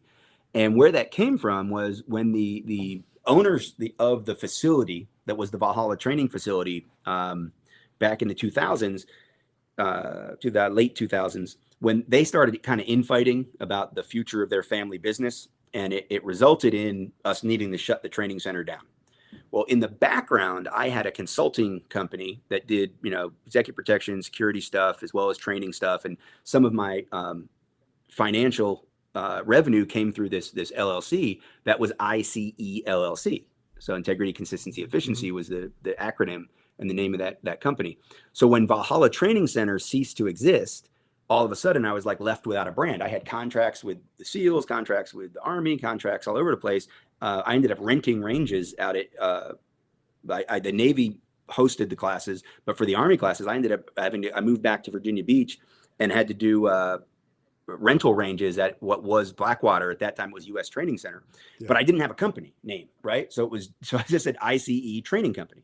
Didn't think much of it. And back then, ICE, DHS's ICE wasn't ICE. It was still Customs and Border Patrol or whatever. So I've joked over the years, like it's not ICE, and I had the name first. But and we joke You know, like they should pay you some well, royalties. we joke like, oh yeah, we can't go to the Mexican restaurant wearing these shirts or people get nervous, right? That was a joke 10 years ago. Now, like, and It's not. Personal Defense Network is headquartered in Minneapolis. So I've spent a lot of time in Minneapolis. I mean, we're in our 21st year. So I got a lot of friends there. I'm there, 4, 5, 6 times a year. I almost moved there after one of my divorces at one point. Like I have a lot of affinity for that town, and I do a lot of training with law enforcement there. I've done a lot of civilian training. So Personal Defense Network is we started as DVDs. Online, now it's online streaming. Obviously, went there in 2010. So Personal Defense Network is the forward-facing. If you want to know what Rob thinks about holsters or grip or stance or whatever, go there. 50% of the stuff's in front of the paywall. If you like what you see, you can get behind the paywall as a premium member or whatever, see more stuff. We also run the training tour because there's a lot of other instructors that contribute to Personal Defense Network. So I joke, like we did 117 DVDs over 15 years or 12 years. Like even my mom doesn't want to watch 100 DVDs of me, right? So like we had to bring in other guys who were specialists, instructors, stuff. Some of it overlap. Like Mike Seeklander would be an example, another primarily handgun guy. We might overlap 50, 60%, maybe 70% in some classes, in some curricula, but he's got a take that I respect. So I'll bring him in. We've got a team of instructors that work under Personal Defense Network. ICE Training Company is my company. That's if you're going to a class on the range, it might be part of the PDN tour, but it's an ICE Training Company class. Okay. I noticed, I think it wasn't that long ago, maybe a year and a half, maybe 2 years ago, you brought in a gentleman named Ryan Hoover. Yeah, so Ryan contributed to Personal Defense Network. He's also near the Twin Cities, and Mhm. he had some really interesting takes on the approach to what I'll call reality-based training. Right? He's a oh sorry, he's not in the Twin Cities. He's here in North No, Carolina. I knew he he's was in near North me. Carolina, yeah. He's in North Mhm. Carolina. Yeah, he's here in North Carolina. So Ryan came in. Ryan has some really interesting takes with the Fit to Fight program. Yeah. He has a lot of real interesting takes on reality-based training and practical training, right? And what people really need to know and what people really need to worry about. And I really appreciated that. A very efficient approach. Now I have dabbled in unarmed combat arts and practical applications and all that for a lot of years, and I've got some certifications and this and that, but it's not my specialty. It's not my thing. Yeah. Like integrating some grappling and some striking is important to our extreme close quarters tactics stuff, and I would teach some of those fundamentals, but I'd always tell people, like, if you want to learn grappling, go find a good jits place. If you want to learn striking, find a good now I would say a Krav place, but Muay Thai would be where I'd send people a lot for close quarters striking skills. And it's not something I teach, and I never had the discipline nor the lifestyle to be able to like go through the progression in any particular art. So Ryan and his whole team there, Amber, they have, I think, a great approach and a great mindset. And man, you talk about another person who's really stepped up to criticize, call bad, and to criticize some of the things that are going on in our country right now. He's been very vocal. And I really appreciate a lot of the stuff he puts out. He's got a Substack that, I mean, it's just like home run after home run with the articles he's been putting out on his Substack. So really big fan of his and what they do. In fact, the last time I actually jumped in to a physical defensive tactics class at all, it was with Amber when I was passing through Charlotte a few months ago, and she was running a stand-up grappling thing one night, and I'm like, hey, I'll get sweaty. I'm not nearly as tuned up as I used to be, but I still like the opportunity to get involved with good instructors who are teaching practical stuff, and they do Because great. I didn't know about level of what kind of integration you do as far as with combatives, empty hand tactics. So when I saw that you had that relationship with Ryan Hoover, I was like, oh, that's Yeah, pretty cool. he's really been, That's pretty and cool. they're an example of a tour instructor, right? So they've been teaching Yeah. as part of the Personal Defense Network training tour. I think this is like their 4th or 5th year, Okay. and they integrate some gun stuff into what they do. That's actually how we met. I forget who we met through, but I'm going to go back 8-10 years ago. Oh, well, now I remember. So I own a gym. I'm a part owner in a gym and defensive training center. I went through a phase in the late 2000s. I have some recurring back injuries, as we all do, right, and back problems. And I was told I was going to need surgery, but I had a window uh, before the surgery was going to happen, and they gave me some of those epidural steroid shots to Yeah. free it all up and stop the pain. And I don't. Do you know tactical athlete I've heard of him. out of Tennessee with Department of Energy? Why can't I think of his name right now? I forgot Anyway, the he name, does but I know what you're talking kettlebell stuff. So we had mutual friends, and so I started doing his kettlebell stuff, and I basically like rehabbed myself to the point where I blew off the surgery. I had a lot of friends from really going back to the time when I was teaching the SEALs and I was out at Coronado at SQT and all that so often, who were doing a lot of the CrossFit stuff. So I had a lot of overlap in the CrossFit world. Then I got into the kettlebells, of course, the Pavel stuff and all that. about. And then I ended up getting really heavy into it. So I wanted to get certified. I wanted to become a coach. I wanted to understand the physical fitness pieces better. I never really took physical fitness seriously. Like I was lucky enough genetically not to have to worry about it too much. So through sports or, military or law enforcement training stuff, I would get what I needed. But I took the gym and CrossFit really seriously for a few years, opened a gym, but it wasn't ever going to be a full-time thing. It was like a part-time, like hobby almost, right? In the background of my training stuff and book writing and everything else I was doing. And I ended up taking and teaming up with a couple of guys to start Endeavor Defense and Fitness, and basically took what I had as a small gym, pushed it over there, invested a little bit in the rest of the startup, and that gym is still running 13 15 years later. Well, it was through that connection, because one of my partners there at the gym was really big in the Krav world. He introduced me to Ryan, and Ryan and Amber hosted a firearms class at a range in Charlotte going back a decade ago. And then we really didn't have much interaction or do much except just kind of recommend each other to people in our overlapping spheres until I don't know, 4 or 5 years ago when wherever opportunity we had, I invited them to be part of the PDN team, and they joined up. Cool. Very cool. Yeah, I didn't know that piece of history. As I said, I was just when I saw that you collaborate, you do have collaborative kind of relationship with Ryan. I'm like, well, I wasn't aware that Rob is, kind of pushing a little bit deeper into the integration of combatives into his Yeah, courses. we started. I mean, that was so the extreme close quarters tactics course. If you go back to the like I said, like late, whenever I met Blauer after having the experience with his high gear suits, Yeah, that training in Florida, that was like 99 or 2000, right? So immediately, this idea of integrating armed and unarmed stuff was incredibly important. And Tony's a French Canadian martial artist, yeah, so we did a lot of great work together for years. But he was never a gun guy, so I had the gun piece, and I integrated a lot of his theory, and really kind of it was a springboard for me to start researching the body's natural reactions and what really happens in fights, and studying actual, not listening to the anecdotes again from like guys who did it and then all we had was what they said. And I knew a lot of guys that we were taught, you put in the police report, responded as trained. But then we started getting dash camera videos, and that doesn't look like what we were trained to do. So let's really focus on what's actually happening, the chaos of the fight, right?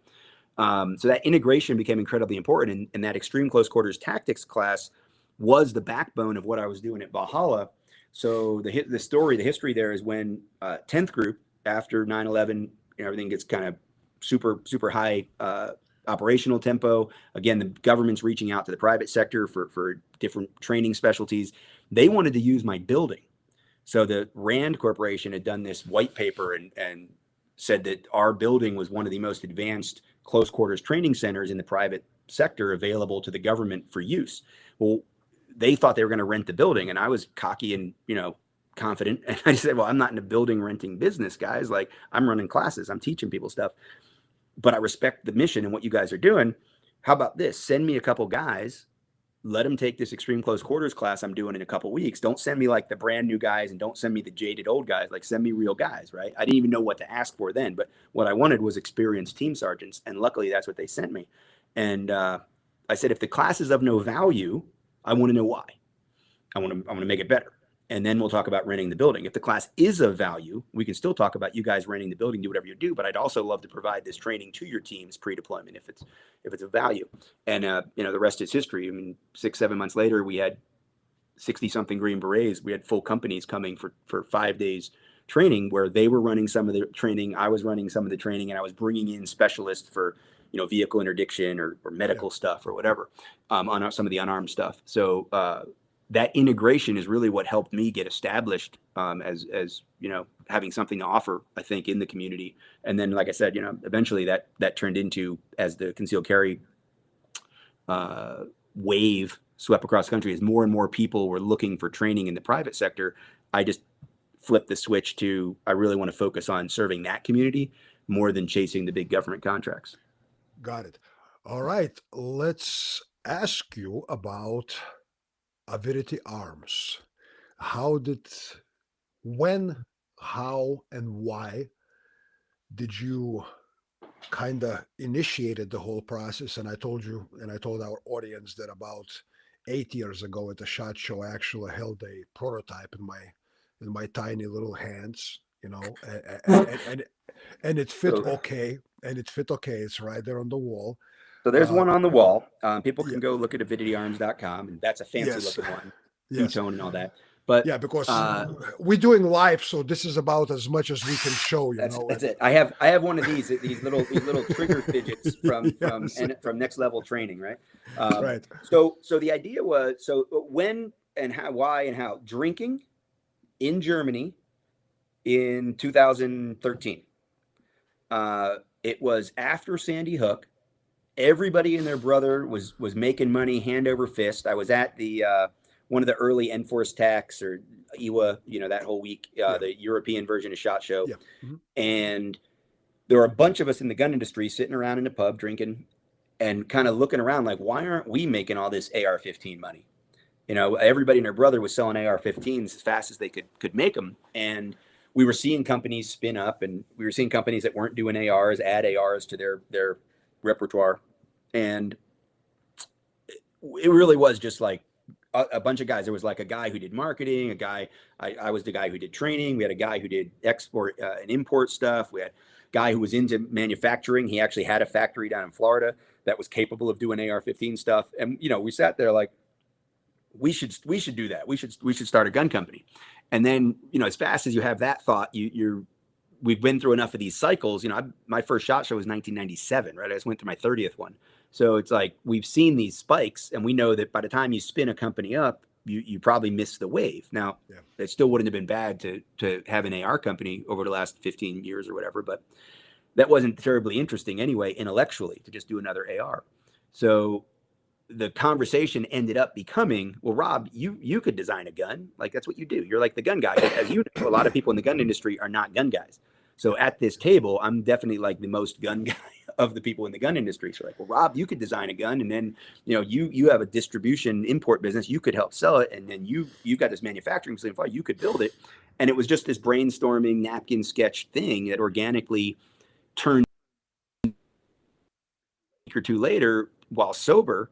Let's really talk about this. Let's really think about, could we do this? I can design a gun. Yeah. Enough hands-on guns to have some idea of what I think would make a good offensive carry gun. Do we really have the resources to do this? Is something I wanted to do.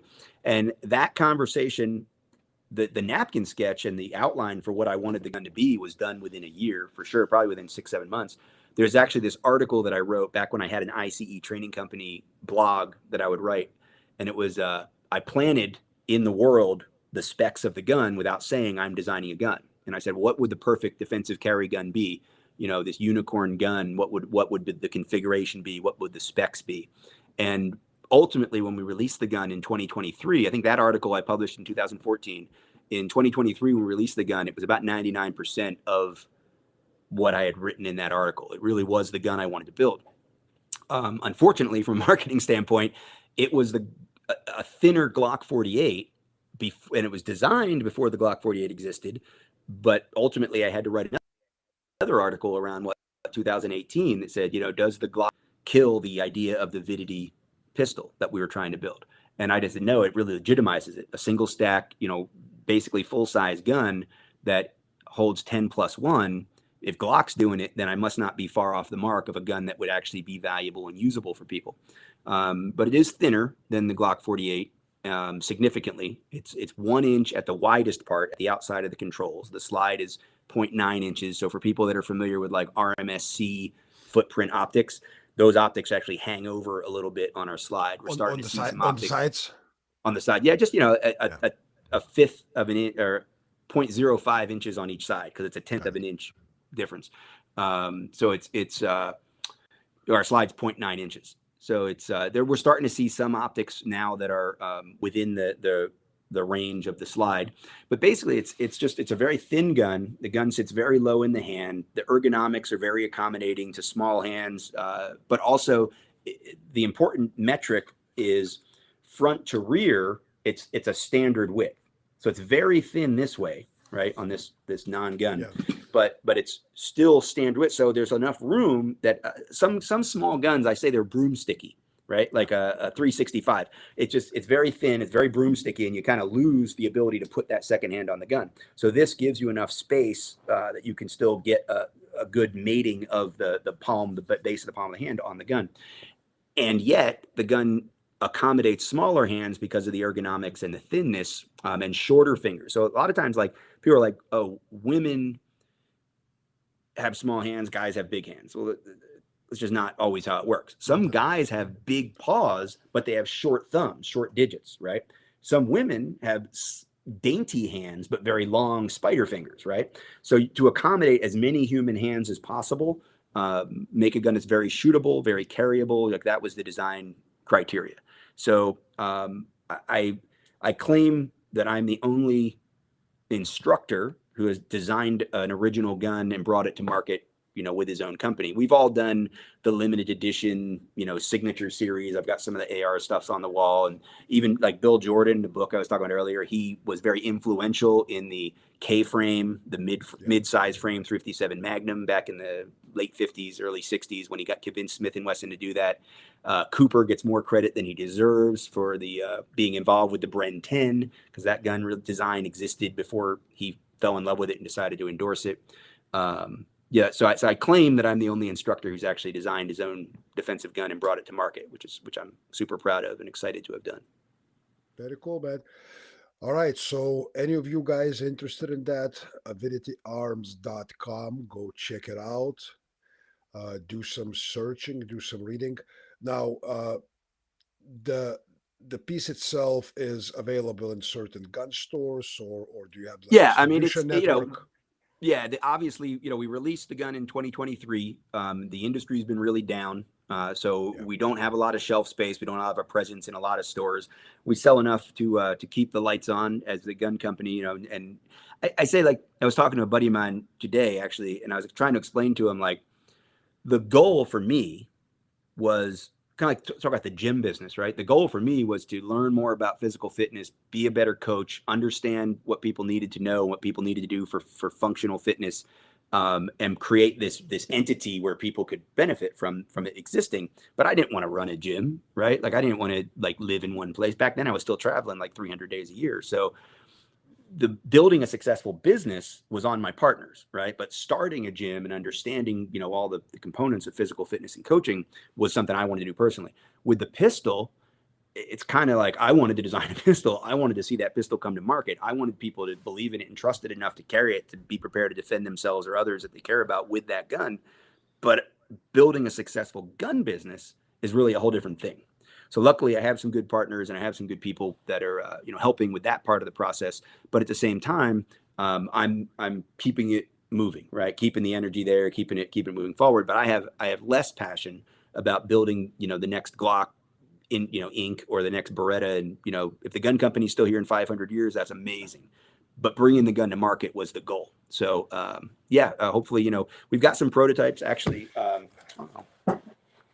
That right there is a 18+1 version of the gun. That's a double stack 5-inch slide prototype. I also have a stagger stack. I don't know if there's a prototype around here right now I can point the camera at, but there's a 15+1 round stagger stack that's built around the shield mag that fits in the Glock 48. A lot of people said, well, wait a minute, Rob, the Glock 48 takes the shield mag. Your gun is a 10+1, kind of like the 48. Why can't you take the shield mag? Well, we originally designed the gun around a metal magazine, right? So we originally designed the gun to take a metal magazine, so that accommodates that thinness that we get without having a polymer mag. That's why the Glock can take a 15-round mag, even though it's designed around a 10-round magazine. Our gun is already so thin that it can't. So the next versions will have to expand a little bit to accommodate those higher capacities. Got it.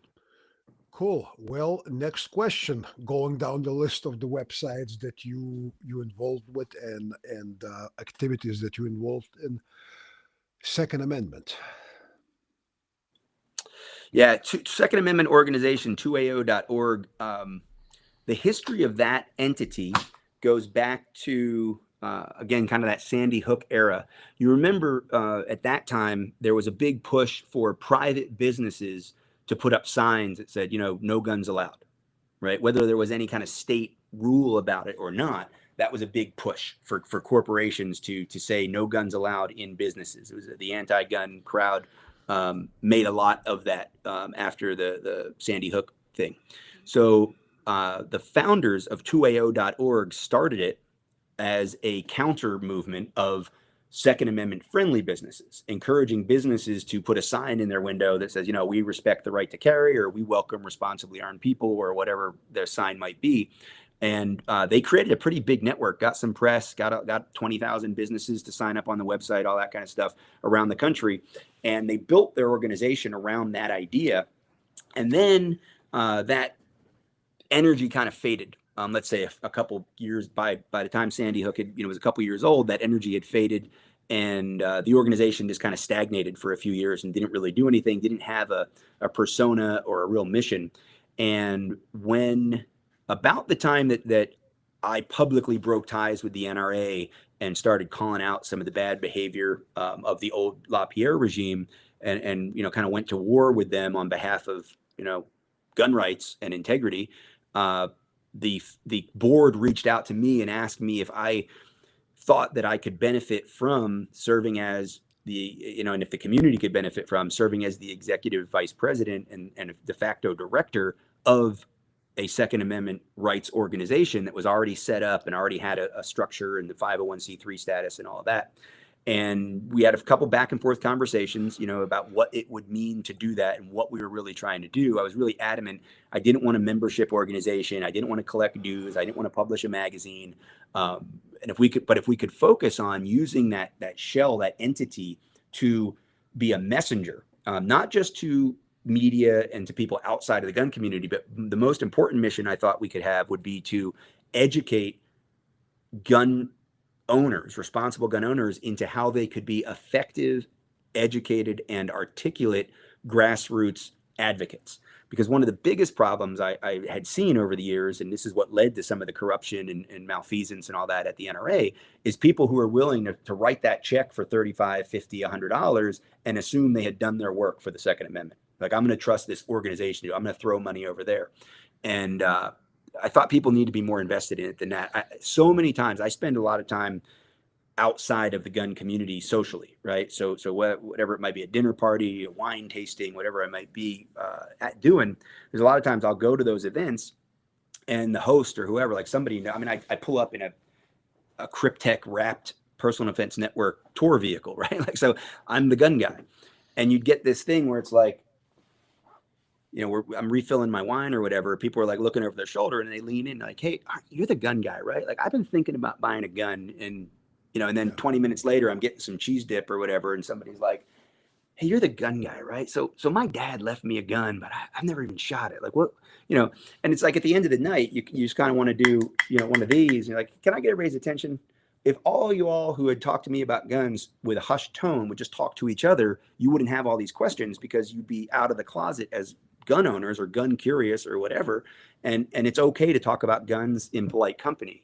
Professor Yamane at Wake Forest, a sociologist who studies gun culture, he talks about how guns are normal, and unfortunately, not everybody is in a place in their world where they feel like they can talk about guns or ask questions or be curious or even come out as gun owners. It may affect their social circles, it may affect their work, whatever, right? So that became really important to me. So that's really what Second Amendment organization focuses on, is educating people into how to be responsible gun owners, but more importantly, how to present responsible gun ownership to the rest of the world, proudly and loudly. Very cool. So if you guys interested in that, And www.2ao.org. there's a page there also we have, and it probably could stand to have some updates. But if they go to gunrights.info, there's like 60 something position statements that we make as an organization, like about 3D printing or about universal background checks or about national reciprocity or about open carry. And we make these statements as a gun rights organization, for the media to see or for whoever else to see, but also maybe to give people a way to better articulate their own positions, or as we talked about earlier, maybe to challenge how they feel about certain things, and certainly there are people even in the gun community that don't agree with all of our positions or the way we articulate them. But so be it. They're welcome to engage me in a discussion or a debate. Maybe they'll help me evolve my positions as well. That is correct website that I put there, right? Yeah, Gunrights.info. Okay, cool. Cool. All right. And last but not least, and this is the topic that, I personally am not directly involved with, but I do see, and I have spoken and I made some controversial statements as far as, the PTSD and what PTSD, in my opinion, is, especially with a lot of folks coming back from different wars that we probably shouldn't even have in places that we have no business being and all that. But you mentioned, and I know you are involved with that, and you do have website that you affiliated with, or are part of, WTTA.org. Can you talk about it for a few? Yeah, Walk the Talk America. Walk Talk America was founded by a good friend of mine and also a business collaborator, Mike Sedini. In 2018, he launched this organization to address negative outcomes at the intersection of guns and mental health, and to help people can find it. So I actually just recently the most recent, I don't use my YouTube a lot, but the most recent YouTube video that I posted is actually his presentation, or the first half of his presentation at NSSF's suicide prevention forum that they held at SHOT Show a couple weeks ago. I encourage people to go listen to that introduction, understand how Mike got there and why he founded the organization. I was one of the first guys involved, 100% support, believed in the idea. We just need to be braver about talking about these things. We need to be more proactive about our mental health care in general, I think, as humans, but especially in the gun community. We have a history in the gun community of hiding negative outcomes, and that prevents, and go back to this after action report, hot wash, whatever you want to call it, Monday morning quarterbacking. You can't learn from things when you hide it, right? So whether it's like at the Great American Outdoors Show, when there's a negligent discharge and the people running the show go around to all the surrounding booths and say, "You're not allowed to talk to the media about this. If we find out you talk to the media about this, or you put anything out in social media, or you do anything, we're going to make sure you never exhibit again at the Great American Outdoor Show." It's like, and that actually happened like a decade ago, whatever it was. It's like, really? That's your attitude? Not a guy that sells purse holsters allowed someone to pull their carry gun out, start playing with it inside the purse holster, and fired a round off into the floor. We need to talk about that as a community. We need to make sure that everybody who sells holsters knows that's a no-go. You can carry your gun at the exhibit. You can let armed people into your booth. We hope that they are responsibly carrying, but it becomes irresponsible when you start letting people pull their carry guns out and test your holster in the hopes you get a sale. Like, that's what we have to talk about to get that knocked down. Well, mental health was even more closeted and even more stigmatized just in general, again, as humans in our culture, but certainly in the gun community. So, I remember when Louis Auerbach took his own life, another mentor, friend in the training community. And I remember the response to that was like, well, he went out on his own terms, and it was almost glorified, and I understand what he was going through, and I understand why he did. I understand a lot of what happened there, but that doesn't make it okay. Like, I still wish I had more conversations with Louis. I wish that Louis had felt comfortable reaching out for help, knew that people would be there for him and for Snake, and that there was a community around him that would make sure that, no, he was not a burden, and no, he was not saving us the trouble, that kind of thing. Because I fear that's, in my opinion, some of the things that went through his mind with the diagnosis he had and the situation he was in. And so that really affected me personally, but we weren't allowed to talk about it. Mike also had someone very close to him in his business take his own life, had a traumatic crisis that he was overwhelmed by in his life. He was super happy, that guy, when he woke up in the morning. Something happened that afternoon. He went into their own business, took one of their guns out of their inventory, and took his own life in what was probably a hasty panic, right? So this idea of being proactive about mental health care, talking about mental health care, talking about the negative outcomes when we don't take care of each other and ourselves, I think that's really important. So that's really the focus of WTTA. Three main things we work on. One, we present information to mental health practitioners. It's called cultural competency. So we're teaching mental health practitioners how to be more impactful in the gun community. If someone thinks there's no such thing as responsible gun ownership, then they're not equipped to help a gun owner, because they're just going to ask, well, do you have any guns in house? You should probably get rid of them. That'll make it less likely that you'll end up committing suicide. Yeah. While that statistically may be true, that's not the attitude that's going to help. And in fact, that attitude is going to keep people in the gun community from going and seeking help. So we do cultural competency classes for mental health professionals to understand what responsible gun ownership is. We introduce them to firearms. They can come out to the range and shoot with us. There's also free distance education we do.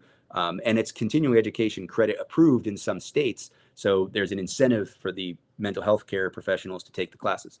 We also have an information card that we put in, like Avidity Arms. Obviously, we put them in our boxes. Several gun companies, Ruger's probably the biggest one. Ruger puts the information card in with every gun. It's okay to ask questions. You can go to the WTTA website and look for resources. We have free and anonymous screening for a variety of mental health issues.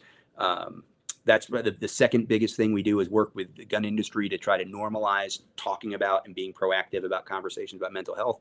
And the third thing we do is we have independent little programs that we run. And probably the simplest example is one we call Cause a Pause. Cause a Pause is really super simple. Like, I'll show you here. So I've got a little safe in the office, and on the front of that safe is a picture of my daughters and my granddaughter, and one of the Guns and Mental Health stickers from Walk Talk America. Like, the idea is, if I'm in a bad place and I'm thinking about possibly reaching into this drawer and pulling a gun out and doing something I can't take back, I see that picture of my daughters, I see that sticker, and remind myself, I'm part of an organization that fights against this. This is not the right decision right now. Just something simple like that causes a little pause in my mind before I take that action. So we advocate for simple things like that, very proactive, voluntary, self-motivated and peer supported proactive mental health care. That's very cool. I wasn't aware of your involvement with that, and I can honestly say I appreciate you doing that. And I'm actually going to look up some information. We'll talk, behind the screen, so to speak, about it. If there's any way I can help with that. Listen, Rob, it's already late. I kept you on for actually, let me see here, 1 hour and 40 minutes. So it flew by. I'm gonna put my glasses on, because I see that there's a lot of conversation going on here, and I don't know that I've missed anything. If anybody had a specific question or something, there was a question from one of our listeners, and I'll put it on the screen here so you can see. Do you have any thoughts on civilian safety for discerning who is and who is not ICE? How do we defend against men with just their word looking to do actual harm? Yeah, that's hard, right? So one of the things that we advise if people have audiobook accounts like Audible or Spotify or whatever, there's a book I wrote. I think it's probably like I published 9 books. The book that is the most universally, I think, applicable, or the one that I recommend people check out, is one called Defend Yourself. And it's like a comprehensive look at home defense, armed home defense. And one of the things I talk about in there a lot, and we talk about this at Personal Defense Network also, is having the gun and having shooting skills is fine, but you can do so much. You can do so many other things that are so much easier and so much lower on the extreme, like, category 5 hurricane stuff. Like, you can do the simple stuff, and maybe you don't need the gun. And if you got the gun, great, right? Like, you might need the gun.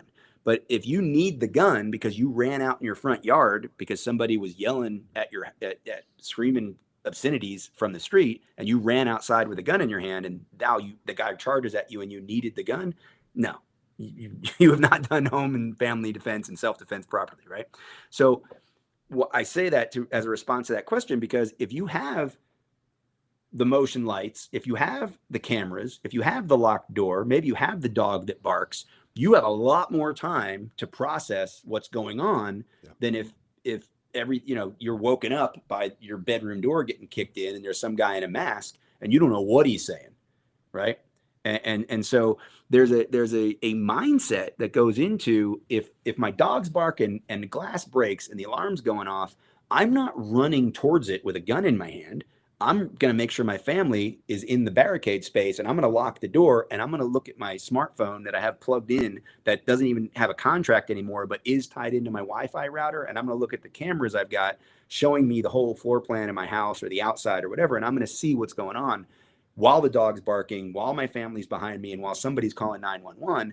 And yeah, I have a gun in my hand. If you're set up in that mentality, you're probably not going to shoot your teenager when they sneak into the house at night. You're probably not going to shoot the neighbor who's panicking and pounding on your door in the middle of the night because her husband just had a heart attack and she doesn't know what to fucking do. You're probably not going to get into a gunfight with law enforcement officers who have the wrong house, right? You're just so far ahead of that curve of finger on the trigger, bang. You're not trying to clear your house because you heard a noise, right? You're using the technology, and you're using tactics, and you're using strategy, and you're using a disciplined mindset that was set up years before that glass broke, right? So that's the best advice I can give people, is the more you set yourself up to have time to process information, the less likely you are to make a mistake and have a judgment problem. Because if you're asking that question, you're probably and you're doing these things with locks and motion lights and cameras and dogs and whatever else, you probably are of a mindset and of a sophistication in your ability to process that information that you're going to be able to tell, is that actual law enforcement or is that some thugs pretending to be law enforcement? Yeah. Because as ridiculous as some of these DHS agents are acting, and some of the behaviors we talked about earlier and how reprehensible they are, there's still a difference between that and every home video security camera I've seen of guys pretending to be the police. Right. So I now out in the street, I think you're probably much better equipped to be able to make that judgment. It's one of the big problems I have with what's going on right now is the tactics of just rushing up to a car and trying to pull people out at a traffic light without proper vehicle. I mean, centrifuge training, William Petty. Yeah. Right. Like, he's the guru, right, when it comes to vehicle interdiction. Like, he's a guy. So, for example, like, he's not publicly commenting on any of this. And I know a lot of people were like, oh man, we need to see what William Petty says about this good shooting and the vehicle interdiction stuff and all that. I don't think he's trying to protect any kind of income by not commenting. I think when you think about how high profile he is in the law enforcement training community, military training community, how he's known as like the guy when it comes to vehicle stuff, I totally get why he's not throwing himself out into the fray in the comment section, because chances are he's got like professional work and contributions he's making to help make things better, is my assumption, right? So I can make that comment because that's not like, I'm not going to get called, I'm not going to get any subpoena for an expert witness testimony in this, right? Maybe he is, right? So I wanted to kind of circle back. And I had forgotten when you said that, some people aren't commenting because of the dollar signs. There's other people who aren't commenting for maybe legit professional reasons, or maybe they're just not equipped to do it. Like, they're really good on the reins, they're really good with their skills, but they're not media guys. They're not they're not articulate in politics. They're not schooled in the history of civil rights issues. So I don't begrudge a lot of guys staying silent. Where I begrudge them is when they're kind of staying silent, but really what they're doing is they're jumping out and saying, I wish all these guys would shut up because they don't know shit because they haven't been there. And I would tell you that because I'm a professional, I'm not going to comment. Those guys can go fuck themselves. But yeah. Tell us how you really feel, Rob. Yeah. So I wanted to circle back to that. I wanted to get that go fuck yourself in there for those there guys. You go. That's a good one. But anyway, yeah. So that's what I think. I think the more you set yourself up in the mindset of not everything that goes bump in the night needs to get shot, the less likely you are to get into a gunfight with the wrong people. So what you're saying, being prepared with the mindset, with technology, and I don't know, maybe with other skills than just shooting people in the face, like having ability to use your hands, like, because it's kind of like, someone kicks me in the balls, it's not necessarily a free ticket to shoot somebody in the ball in the face. At least yeah, you got to ask yourself, like, how did you get to the point where you got kicked in the balls? Like there was right. It's like there's like 17 steps that led up to that moment, right? So I'm looking at that and I'm like, am I detecting a vibe here that Rob kind of like we're on the same wavelength here, that just having a gun, being able to shoot a gun, your splits are 0.16 seconds, and your build drill is incredible, does not make you necessary. It doesn't get you to make a right decision. Yeah, I would definitely think we're on the same page there. We have this, I don't know if it's in here. We have this idea of the balance of speed and precision and some of these other ideas that we have. And I don't know if it's in this book. I was going to try to read it to you. There was this long, we actually put it on a t-shirt during the holidays, and it said something like, the ability to draw fast and shoot straight is not nearly as not nearly as important as the ability to collect and process information and respond efficiently in a dynamic critical incident. And there's 18 buzzwords in there, and it's quite a mouthful as a training slogan, but it's what you just said. The shooting's the easy part. I tell people in my classes, like, you might become a better shooter by the end of the day, but I'm not here to teach you how to shoot. Like if you've never shot before, you're gonna learn how to shoot incidentally. But really, what I want you to learn how to do is process information and perform the necessary skills to get your gun into the fight, to get the bullets on target, and to keep the gun in the fight without having to focus on that visually or mentally. It's not a shooting program, really. And that's very counterculture. A lot of guys just want to, measure their groups and look at the timer split times, and we don't have timers on our range. It's verboten. It's just, as soon as you put a timer out there, people compromise technique. They throw mindset out. They throw information processing out. There's just no way to create a situation with a timer, with a qual course, with a competition, with a drill, any of these famous drills and popular drills people want to do and post their times. All of that throws practical application, and the importance of information processing out the window. Like, I'll tell people, like, how many of you have, in the class, how many, before we do our multiple target engagement portion of the morning, how many of you have trained to engage multiple targets before, multiple threats? And you get a lot of experienced guys going, oh yeah. Okay. How many of you had a mandatory assessment phase between the targets in any of the drills or training you've done? What? Yeah. Oh yeah. We always assess. Okay. Between the targets? What? No, not between. What do you mean between each other? Like, I'm speaking, French or something, right? So it's like, all right, so here's my point. About every video you've seen of a convenience store getting robbed by multiple guys, or multiple home invaders at the front door when somebody shoots, or multiple bad guys standing around somebody who does something dumb when a cop has to draw a gun and shoot at the person who did something dumb. What do those other people do? And pretty universally, they think about it, and they scatter, they run, they do this. Right. So if your mindset is two guys, I justified in shooting both of them, I'm going to draw my gun and double tap that one and swing over here and double tap that one. What does all your observational experience up to this point tell you is 99% likely for that second guy? Is he still going to be standing there aggressing you, or is he much more likely to have turned and run? And you shooting him in the back. Yeah. And now, so you've been practicing murder, right? And people don't want to hear that, man. People don't. And I'm not saying emotionally it hurts them. I'm saying intellectually it challenges their whole fucking lifestyle. to tell them that when they're shooting, swinging, shooting, when they're treating multiple target engagement as a physical lateral transition problem, like USPSA or IDPA, or any of that, that the whole like defensive, competition as defensive training. Talk about like I wrote an article in, I don't know, 99, 2000, when I first had like carte blanche, when I had a blank page and I could write anything I wanted in SWAT magazine. I wrote this thing about reality-based firearms training, and it said qualification isn't training was the title of it.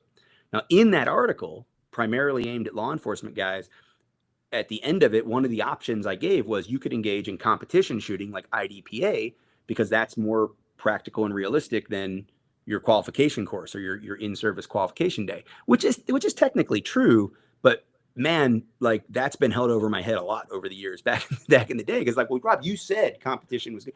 I said competition was better. Like, but even the guys that like started IDPA, who were mad at their friends from when they had started IPSC because that got gamey, then IDPA, they were like, well, let's do it real. And it's like that, even most of them, I think eventually had to admit, yeah, it's still a game is a game. Some people will die on that hill, hopefully just figuratively, not literally, but they will swear competition shooting is real stress or whatever. It's somehow memorizing a stage is information processing, and it's just not. So Trust me, over so I think we're on the same months, page. Absolutely. Over the past couple of months, we had so many heated exchanges with some competitive shooter groups, large groups with some big names being thrown, and some former CAG operators being thrown for the gravitas of the of their argument, and on and on. And I get that a lot. Like, oh well, why did the guys bring in competitive shooters? Well, I mean, they brought me in too. Like, and I'm telling you that time or not. Like, I don't get it. Like, so well, if that's the resume drop going to do, well, maybe you haven't read mine. Like, I don't. That doesn't make any sense. So the biggest thing. So Rob Latham, the most successful decorated handgun competitor in the history of handgun competition. Guy still winning national titles, probably in like the old guy class, but he's still winning titles, right? And he's been doing it since the early 80s. He and I did a series, probably about 25, 30 videos, maybe 5, 6 years, 7 years ago, called Worlds Collide. And the whole idea was, let's take a guy who does competition shooting and take the guy who sort of denigrates competition as training, and let's put them on the range together and throw topics out. And people can find those videos at Personal Hints Network or on YouTube, and there's a whole Facebook page for Worlds Collide videos. More often than not, we agreed on everything, right? And most of the time it was because it was for the personal defense audience. Most of it was defensive tactics, and we talk about why Rob does certain things in competition that he would never train somebody to do. But Rob's also super honest. When he gets brought in by those armed professionals to teach classes, he says, I'm not here to teach you how to fight. I'm here to teach you how to shoot. You guys got to figure out how to fight, because I'm not about that. I went through Hoist Gracie's law enforcement instructor grappling instructor development class 15, 20 years ago, a long time ago. And he said the same thing. He's like, look, I don't know anything about how you guys got into this situation. And he did. I'm not going to try to play an accent. He goes, I'm not a cop. I've done some ride-alongs, but I'm going to teach you how to deal with this situation when you're in contact with somebody, when you're in a grappling situation. I'm not going to teach you how to do cop work. And Latham was always really clear. Like, I'm not teaching you how to fight. I'm just teaching you how to shoot. So we got along really well. Still consider him a good friend. And those videos are like the easiest way I have to answer the whole thing of like, yeah, but it's like, well, listen to the guy who has more plaques on his wall than any of us ever will dream of having for shooting or anything else. Listen to what he says about how competition is in training. And then for funsies, you can watch me try to do competition stages under his tutelage too, because like, I can't do it in the way that scores the most points, and it's embarrassing in that way. But then you can also talk to some of the old guys, right? Like real OGs, like Hackathorn, right? Who were he's one of those guys. Yeah. Right. Because he was at the very beginning of when the whole competitive shooting started, and what he has to say about it now. Yeah, for sure. Yeah, he was one of those guys that went through that whole evolution of IPSC into IDPA, and like there's so many things that I can point at. And I had my clashes. Like I said, I showed up, I look back and I don't know that I would be where I am now if I hadn't shown up that way. But also I look back like, yeah, I'd have been mad at me too, showing up and just shitting on everything that we were traditionally doing on training ranges. some of it just gut instinct, and some of it I was wrong about, and some of it I was right about, and some of it was educated or whatever, but it was still brash, right, to say the least. Yeah. So when I made a lot of enemies, I think, in that generation of training, that it took a long time to fix some of those. Some of them never got fixed, to fix some of those relationships. I was teaching an Army group at a public range somewhere where Hackathorn was also doing something, and we were having a couple drinks somewhere at the bunkhouse or whatever at the end of the day, and Hackathorn came in. This is before I knew that we were okay, and he comes over and he says, "Young men, I don't know if you really know who you're sitting here with, but you're sitting with an evangelist. He is an evangelist. He's not just a teacher. He thinks everything he says is the best, perfect, most awesome thing in the world. I used to think that too, but I'm older now." Just kind of walks off, and I was like, "All right, I'll eat that. That's fair." You know, if I Yes. was honestly, at the end of the day, if we're out there teaching life and death stuff, and we don't think that what we're teaching is the most important, best thing we can be teaching those students, then fuck us. We shouldn't be out there. Yeah. You know, so these guys that are like, "Oh, it's a way, not the way," I think that's a couple things. I think it's fear of being wrong. I think it's fear of a debate. I think it's guys regurgitating stuff they were taught by the military or by their guru, and they don't really know why. They can't explain why. They're just repeating it and going through the motions. The guys who really clamp onto that idea that I don't want to discuss any of these tactics. You know, they've worked for me. They've worked for other guys. You might like them. You might leave them behind. I don't want you spending the day with me if I don't even believe in what I'm teaching enough to say, nah, it might not be for you. Like, demand your money back the day I start saying that. I might be wrong, but what I'm not going to be is doubting the validity and value of what I'm teaching. You know, Rob, you were freaking right. I'm actually going to finish my shot of vodka here. We are actually much more on the same page than I thought we would be. And I mean it seriously. I'm not being like facetious or sarcastic or whatnot, because, we had our few exchanges and kind of, heated comments here and there about number of things about training and safety protocols and methodologies and all that. And then I'm sure you heard things about me, I've heard things about you, and you kind of selectively in your mind go like, oh yeah, that validates the opinion that I hold, right?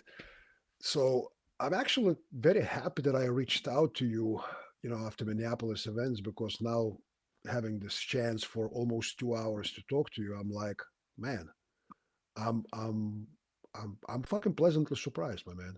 I'm really But pleasantly surprised. I was I'm glad. I'm glad. I think I might have been less skeptical. I would like we need to hang out on a range sometime, or maybe just share a beverage or whatever.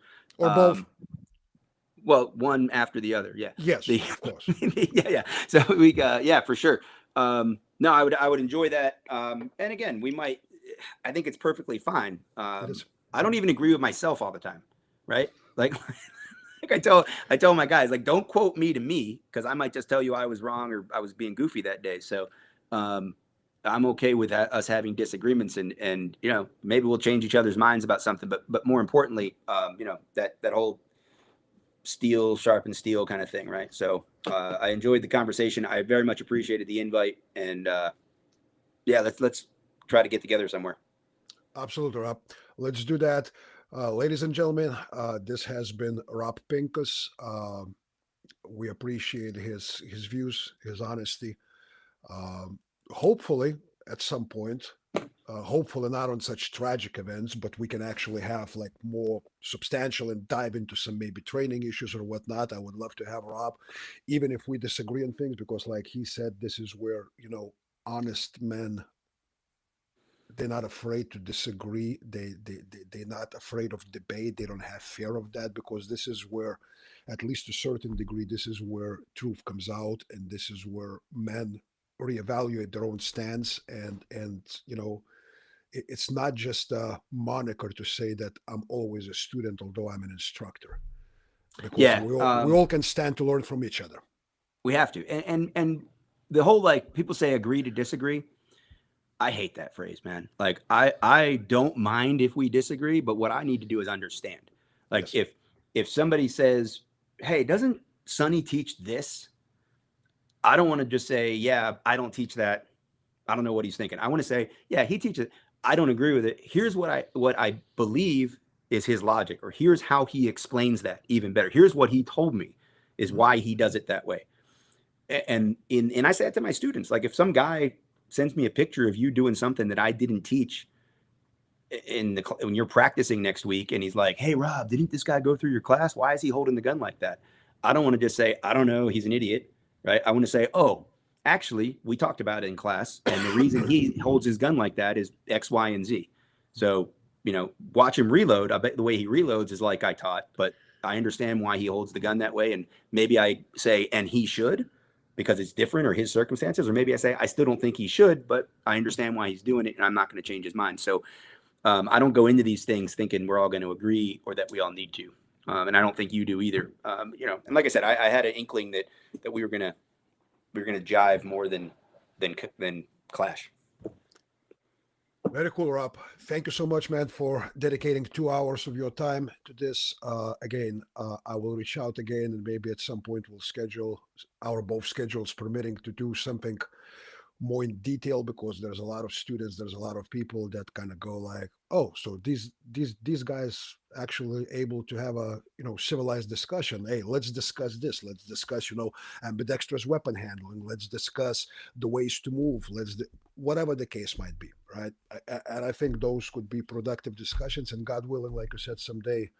Look, Not, even not without in my the glasses, same. the comment section is goading us into getting into a debate. They're even without my glasses, they're trying to get me. We'll do Uh, it next time. We've done 2 hours though. Absolutely. All right, Rob. Go get some. Finish your day, whatever it is, Yeah, whatever that entails. I'm gonna go back and try to put my 3.5-year-old to sleep and eat my dinner, which my son cooked while I was preparing for this right after church. nice. And I appreciate that. Thank you all, folks, for being here. This has been episode 31 of Let Us Attend with Rob Pincus, and we will see you again. All right, Rob. Let me Cheers. turn this off, and then we'll just talk